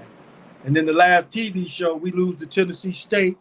We got demolished by Tennessee State and Joe 747 Adams, Big Killer Brute, Richard Dent, who's in the Hall of Fame. I played against two Hall of Fame, Richard Dent and Jerry Rice, even though Jerry Rice played on offense like I did. But he bailed. He had just signed a new contract, and he bailed out of it. He bailed and went to Prairie View because he was humiliated. But it was funny watching him on that last show. He was talking all kind of shit. I was excited he was for the next year. And they come in and told us that he left. He didn't even tell us. He didn't meet with the team and say, I'm leaving. We read it in the newspaper. Well, I think some teammates heard it on the radio, and then some teammates had the paper. And we was like, damn. And then Mo Forte came in. I didn't like that motherfucker. I just found out he died too. But I didn't like Mo Forte. I did not like him at all. Because he got mad at me because I broke my hand. I hit a motherfucker and broke my hand. So I didn't practice spring ball. One time I went out there and practiced with the cast on. They started scrimmaging. I didn't go in the scrimmage because, damn, I'm wearing a cast. It's one thing to, a DB, they know not to tackle me because I got a goddamn cast on. And the scrimmages, they tackle you regardless. And so he got mad because I wouldn't go in there. He's like, aren't you going to run some of these plays? I'm like, he's like, I see you've been running around. I'm like, Coach, people know that I got this cast on. But they will tackle me with a cast on. I'm not going to hurt my hand. So he didn't like me after that. Plus, I couldn't really catch. I mean, I had a cast on like this. The whole thumb covered. My whole thumb was covered, and these fingers up to here. Up to here. Up to here. I got, this is all, no thumb, just this. I couldn't really catch. I was catching with one hand. I kind of could trap with one hand. So he got mad at me about that. Do you think it's okay for coaches to leave their players for another job? Yeah, that's the business. That like that coach, they gave him more money because again they getting this guy. Even though he had this down season, he had a winning record at A&T, and you get. I mean, it was such pressure from that losing season. It was hard for him to save face. Again, he had just signed a 5-year contract after that season, so you got a lot of daggers hitting you in your back when that happens. And so I think if he would have started the next season losing, they would have fired him during the season. I think that's what he was looking at. I'm going to leave now. Okay. I'll leave now instead of, risking being fired. So you say, is it okay? Because let me tell you a perfect story. I have a friend a teammate of mine, all state in Virginia. He played center and he played guard. So the coach, he came before my coach came. So the previous coach loved traps. So he recruited players that could run the trap perfect. New coach comes in. He runs the veer. The veer, you don't trap so much. You trying to hit the corners. You running quick hitters up the middle. So you ain't really trapping. So he did not fit this new scheme. And he played under this. Now, he's one of my friends, and I'll say this. He never missed a practice. He was on the scout team his whole career. And his last game of his career was our Gold Bowl game. And they was going to let him go in. And he was a G.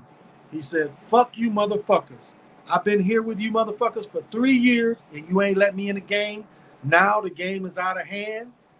Fuck you. I'm not going in. And I always respected him for that because they never gave him a chance. And it was mainly because the coach didn't recruit him. Because, my first year, I was on the scout team. So I was with him every day, and he was giving them hell. So I'll answer that too.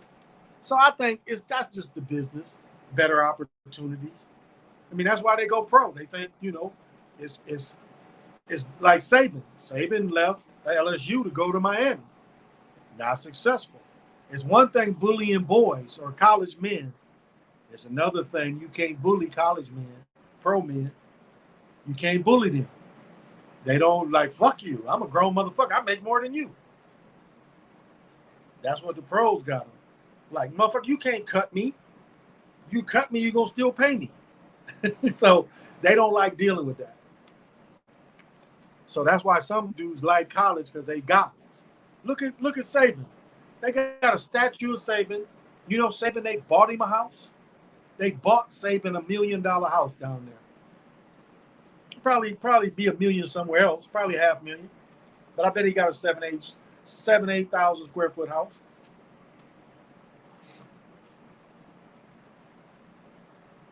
That's funny. He said, what's the greatness that he said the greatness that Grambling State had in the SWAC because of Eddie Robertson, Prairie View was the opposite. Exactly. And if you study Eddie Robertson, he started when they started football down there. When they started football, like right after World War I, he was chalking the lines and doing everything from day one. That's what made me love black college football because I would get up every Sunday morning to see how Notre Dame did. Because I think when cable came in and we stopped using the tower, we couldn't get the South Bend channel in Kalamazoo anymore. So the cable came in, and what he would do sometimes, my dad sometimes would, I don't know, it's like we couldn't get to, sometimes, how did that go? Seemed like we couldn't use the tower or something, but we stopped getting the South Bend games. So I would still get up to see how Notre Dame did. I don't know if it was before the Notre Dame highlights or after, but they always showed Grambling. And so I was like, that hit me to black college. So I always knew of black colleges, and I knew a few people. So who do you think is the best wide receiver of all time? That's Jerry Rice, by far. Now, you can break it down into categories too. But just the best overall receiver by far is Jerry Rice. I mean, Jerry was sure-handed. I mean, Jerry daddy was a bricklayer, and him and his daddy would throw bricks to each other. And Jerry practiced with catching bricks. Do you know how strong that makes your hands? You used to catching bricks out there one at a time. You know how strong. So Jerry Rice. Now, if you look at who ran the best routes ever, it was clearly Fred Biletnikoff. You want to study how to, and I'll throw Lance Allworth in there too. But if you want to study, well, Lance Allworth was faster. But if you want to study precision routes, watch Fred Biletnikoff's routes. Now, if you want to see how to tear down a DB, watch Lance Allworth. Lance Allworth will show you how to tear down DBs. He just has so much skill because of his speed, but to stop and start. So Chris Carter, didn't really care for him. He's kind of an asshole, but possession receiver, wasn't running by nobody, but consistently catching it. Now maybe you thinking, was Jerry Rice better? Was Randy Moss better than Jerry Rice? Randy Moss didn't run good routes. He didn't run crispy routes at all. I watched him play a lot. He did not run crispy routes. He'll run by you, but as far as just running good routes, he wasn't an excellent route runner. So if you was thinking Randy Moss, speed-wise, yes, but and separation, because that's what being a receiver is about, getting separated. And so sometimes, even though you don't run good routes, you can separate. That's where I throw Randy Moss in there. He was one of the best at separating. But was he greater than separating than Lance Allworth? You watch them both on films, it's very comparable. And a lot of people, again, he wore 19, so, like if you ever saw Snoop Dogg wearing the Chargers 19, that was Lance Allworth. But he also played with the Cowboys too. Moss, see, I knew that. Sebastian say Randy Moss. No, Moss wasn't better than Jerry. I disagree on that. Jerry was the best to do it to me. Jerry could run away from you. Jerry was precision catching, make the hard catch, go across the middle. Watch the Super Bowl where he's the MVP. Killing him. They double teaming him. He running away from the double team. Not to say Moss couldn't have did that, but Jerry was just killing him. They would run zone on Jerry, and he would still get open. So I would say Randy is probably – I put Randy over Chris Carter, but he didn't run better routes than Jerry. You got to study the film. He didn't run more crispy routes.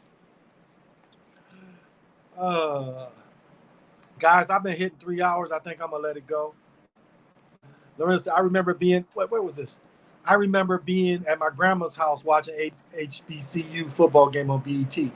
Yeah. I'll answer that first. Like I've told this story before.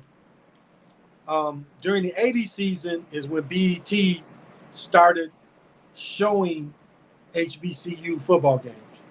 But BET didn't have a network. So there was a station as BET, but as a network. So our games, BET, like we had Lombardi in there. I told that story before. Lombardi was the announcer, and BET was the film crew. Like the signs was up all over BET, but ESPN showed our games. So our games were shown through ESPN. It was the BET crew and cameras, but it was shown through because BET couldn't put games on.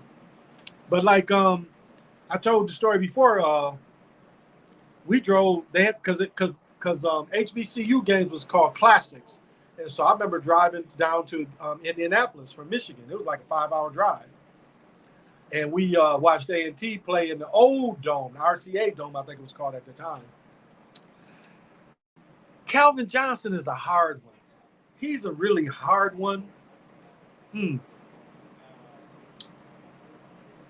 Separation, he had it. but his size, like he had size on people where he didn't need a lot of separation to catch the ball. He wasn't really running away from people, but he could separate enough with that size to make the consistent catch. Route wise, average routes. Didn't think he run real crispy routes. Didn't play with great quarter. Well, when what's his name is with the Rams now, when he first came, Stafford. When Stafford came, it helped him better. But I want to say he had the dude before Stafford. Was it Rodney Peete? And the dude before Rodney Peete, I think he had them dudes there first. Maybe Rodney Peete didn't have a strong arm. So when having Stafford made it better for him, but he wasn't running away from people. Average. All the guys I mentioned, I put him behind them. I think Lance Allworth was better. I think Fred Biletnikoff was better than him too. So I would go Rice. Oh, and you got to consider Don Hudson. You got to consider Don Hudson too. The first great receiver, period. You look at his stats. Don Hudson is still up there with touchdowns in the season, and he played back in the 30s and 40s or the 20s and 30s. So you got to consider Don Hudson in there. You watch his routes. He was a great. Oh, and I didn't even mention Raymond Berry. They played with Johnny Unitas. Raymond Berry. You know the sideline catch they do now where you tap your toes? Raymond Berry invented that. That's who invented tapping your toes. You catch pictures, a lot of pictures of Raymond Berry right on the sideline leaning over. He started that. You talking about, if you know people want to be receivers, study Raymond Berry too, because he did films on how to run crispy routes. Not running away from people. Remember, Johnny Unitas before Drew Brees broke the amount of touchdowns, Johnny Unitas was throwing to Raymond Berry for 3 or 4 years and touchdown every game. So Raymond Berry's in there too. So I would put Calvin Johnson above Berry at speed, but not a better route runner. Not a better route runner than Raymond Berry.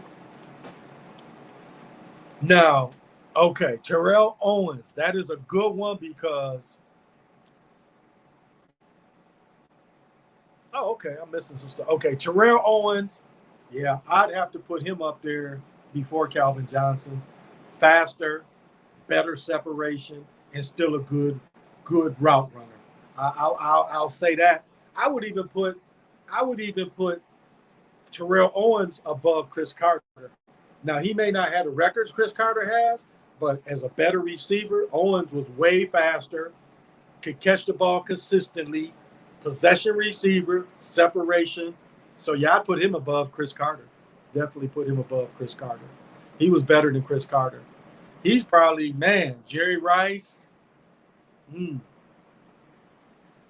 he might be up there behind Jerry Rice. Fires all around ability. But is Terrell Owens better than Randy Moss? That's the question. That's kind of a toss-up. Because Randy Moss, even though he didn't run good routes, he had such big separation that he was always open. So would I put Terrell Owens over Jerry Rice? That's a toss-up. That's a toss-up to me. Terrell Owens ran better routes.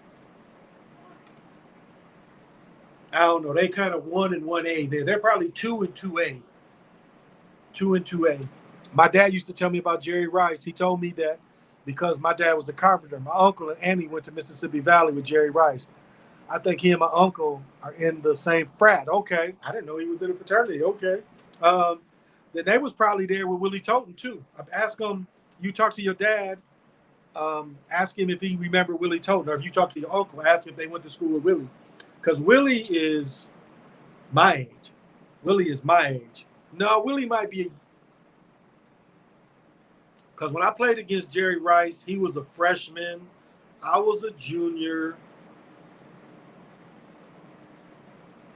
I would say Willie was a junior too, but maybe Willie was a year older than me. Maybe. I'd have to look to see. Keyshawn Johnson, oh, he nowhere in there. Nowhere in there. He's low. Keyshawn Johnson wasn't fast, wasn't necessarily a possession receiver, didn't achieve great separation. I don't put him that high at all. Wasn't fast. Bigger guy though. Okay. You look at him and Calvin Johnson, same dude. Same dude. Him and Calvin Johnson was the same dude. Same skills, basically around the same size, same play. That's what I'll say. All the other players I mentioned, ain't nobody else like them. But if you look at Keyshawn Johnson and you look at Calvin Johnson, they're the same dude. If you look at both of how not great route runners, not fast, but big dudes. Not fast, but big dudes. So they would be the same to me. Okay, Sebastian, yeah, I'm about to get off too. I'm sorry I went heavy on the sports, and none of you guys really asked enough for divination, but that's okay. I didn't do it expecting it. I didn't have any expectations. I just want a little practice. Yeah, the RCA Dome. Yeah, that's where we went. We went to the RCA Dome. No, they wasn't in the same fraternity. Oh, okay. But the next live stream going to be in the Super Bowl III was rigged. Oh, definitely was rigged. Absolutely was rigged. Like, watch that film and watch. First of all, Johnny does get hurt, but then Shula plays damn Earl Morrow in the Super Bowl when you had Johnny Unitas. They put the flea flicker in there for Johnny Orr, the receiver number 28. That's the number one receiver you throw the ball to. That's the play that would have broke that game open. They run a flea flicker. It goes back to Morrow, the number one receiver, because they showed it early in the year. That's how dirty they do. They go back and show it early in the year. Orr caught a touchdown. The Jets wasn't prepared. They run it. You see in the film, Orr is in the end zone doing like this. Does Earl Morrow try to throw it to Orr wide open? No, he doesn't. He throws an interception. He doesn't throw to the number one option. He had time. Nobody rushing him. So absolutely, look, Joe Namath threw the most pick six in the history. That's why with what's his name that just got traded from USC that was a Jets quarterback. Remember what his first play was? Remember the first play? His name will come in a minute. But remember the Jets rookie quarterback a few years ago? His first play of his career was a pick six. Remember that rookie the Jets just got rid of? Or he's a couple years now. Remember they got rid of him? His first play, and that was a thing to Joe Namath. That was a Joe Namath ritual. Joe Namath shouldn't be in the Hall of Fame. Absolutely. They put Joe Namath in the Hall of Fame because of that Super Bowl, which was fixed because they wanted people. Because remember, they won Joe Namath. The Jets won it. And the next year, Kansas City beat. First of all, that was one of the best. That Colts team was one of the best defensive teams ever. Bubba Smith, Mike Curtis. That was one of the best defensive teams ever. They did that because the merger was coming. They wanted people to accept the AFL. And they figured, why not let the AFL win it? Chiefs beating that Vikings team. Okay, let's go back. That Colts team might have been undefeated. I mean, look at the odds, the betting odds before the game. That Colts team had only been scored on so many times. And again, they only scored. What was the score? 14-7, 14-10, something like that. Wasn't a high score. I know Snell got a touchdown, not Boozer. Because my mentor went to school with Boozer. Maryland Eastern Shores, yeah. But, yeah, that game was definitely fixed for the Jets. But Joe Namath shouldn't be in the Hall of Fame. He sucked as a quarterback. He got injured in college. See, Joe Namath was in that war. Joe Namath played with Alabama. He played with Bear Bryant. I don't think they won the national championship. I don't think so. But they went to a bowl. It was the bidding war. And without the bidding war, would have Joe Namath got all that loot going into New York? I say it's doubtful. If they just went through by his skill. And I'll say this, Joe Namath was a running quarterback at one time too. Now, this is the only props I'll give him. He had probably the best release ever. Joe Namath had the best release, the quickest best release ever.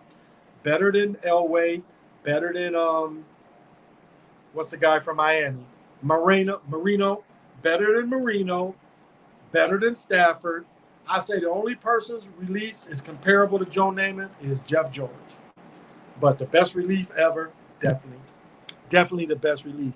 Yeah, Willie Toten. Yeah, Willie. Like if you looked at Doug Flutie, when Doug Flutie won the Heisman and broke all the records, he broke Willie Toten's records. Look, you can look that one up. Michael Irvin.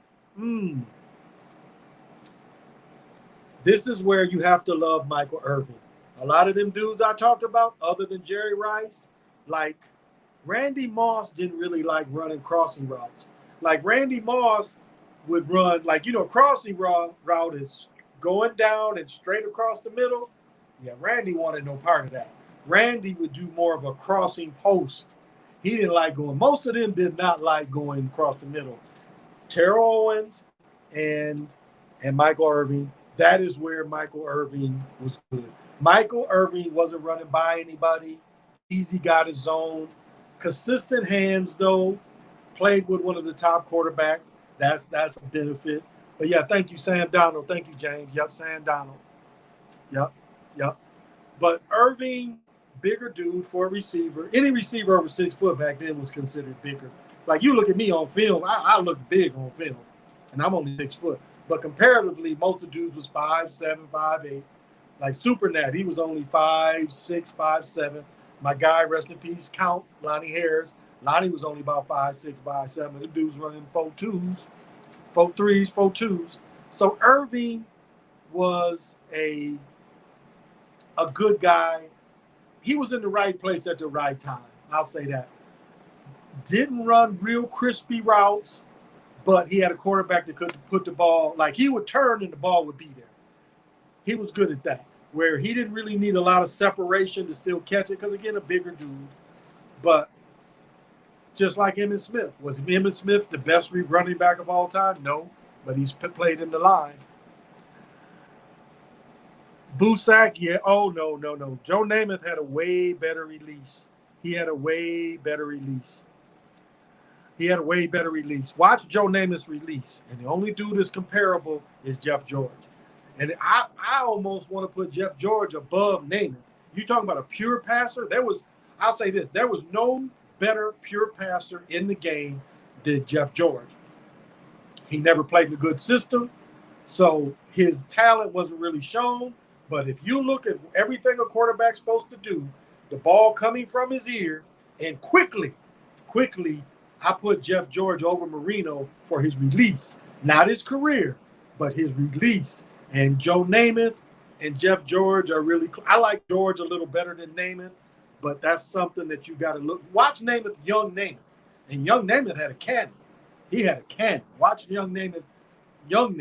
But, again, he was reckless like Favre. He was reckless. He would just throw into coverage. Again, look it up. The most interceptions, pick six, is Joe Namath. And to me, that should have kept him out the Hall of Fame. Romo had the quickest release of all. Romo? Come on now. I thought you was serious. Bro. Oh, yeah. Go Vibes. Barry Sanders was definitely better. Barry Sanders was I put Barry Sanders behind Gale Sayers, though, because if you look at escapability and faking people out, because that's what, and remember, this is about Barry Sanders. What you got to realize, he got the most yards running backwards. If Barry would have just fell down, he would have had the rushing record. Barry ran 1,800 yards backwards. He has the record for the running back that ran backwards the most. Now, you look at Gale Sayers. He went side to side and then up. Like, watch that run against the Colts. He is running one side. He's changed directions, and you think he's about to run the other end. He saw opening, cut through the middle. Barry didn't have that. Now, again, Gale Sayers faking people behind him. Barry didn't have that. Barry was a littler dude. Barry wouldn't block, wouldn't catch passes. Wouldn't block, wouldn't catch passes. And I'm going to give you a prime example. When they played, the one time the Lions made the championship, when they played the Redskins go on to win it. In the first quarter, I'm trying to think who the coordinator was. They ran a play for Barry, and they ran a screen. If Barry would have caught the ball, Barry had a touchdown. Barry didn't like catching the ball, so Barry drops it on purpose. He called it one other time, and Barry dropped it again, despite nobody being around him. Barry did not like catching the ball. Barry didn't like blocking. Watch Walter Payton. Walter Payton blocked. Walter Payton caught the ball. Gale Sayers blocked. Gale Sayers caught the ball. Gale Sayers could even do the halfback option because he was left-handed. So Barry Sanders played against easier defenses. Yeah, and I mean Walter Payton, complete back. He was a complete back. Now, making you miss, no. But everything else that makes a back, Walter Payton had. He wasn't gonna make you miss, and Emmitt Smith wasn't gonna really make you miss either. And Emmitt Smith didn't have great speed, but Walter Payton had great speed. I mean, he was a complete football. What did they say about Walter Payton? What did they say? If the Gould chiseled a running back, it would be Walter Payton because he had enough make you miss, but with the speed and just all around. And that's where Barry Sanders lacks. Hey, Dred, thank you for joining me. I'm about to go off, though. The Central back in the day was weak. Well, the Bears teams after they won the championship with Buckus. Gale Sayers, what? Gale Sayers led the league rushing, and I don't even think they won but one or two games. And he led the league in rushing. Gale Sayers made 5 All-Pros. All-Pro, not the Pro Bowl. Gale Sayers made 5 years in a row of being All-Pro. 5 straight years of being All-Pro. So, and he led the league in rushing. Terrell Davis, he just didn't have a long career. He 3 years basically? Terrell Davis basically. So Terrell Davis really shouldn't be in the Hall of Fame. He just didn't have a long career. Not long enough to be in the Hall of Fame, I don't think. And he was a system dude too, wasn't shaking anybody. And then the way he got hurt, remember, he got hurt trying to tackle somebody. In the preseason game. And that's why they put him in the Hall of Fame, because of the way he got hurt. But he did get 2,000 yards in one season. I bet they don't put Chris Johnson in the Hall of Fame for having 2,000 yards in the season. Shit, Herschel Walker he got the rushing record. Herschel Walker in the USFL got the season rushing record. Yeah, he got the season rushing record. He ran over 2,000 yards. The NFL don't count the records, but look up Herschel Walker's first or second year in the USFL. He ran over. He ran like 2,300 yards. Well, I'm gonna end it, guys. I'm gonna end it. Thank you for the participation. Yeah, well, yeah. I want to say this to James. So talking about because in the '60s with NFC West or the Midwest, the NFC Central, the NFC Central, you had the Packers that fell off after their last Super Bowl, 66, 67, 68. When Bart Starr was coaching, they fell off. The Bears fell off. The Lions was never good. The Lions was Mel Farr superstar with Lem Barney and them played. They was never good. None of those teams were ever good. So yeah, guys, I'm gonna cut it at 3 hours. So thank you. Again, I can do Devinations, but it's just easier when I clear everything off. I mean, this big computer. I mean, the phone compared to, this Dell.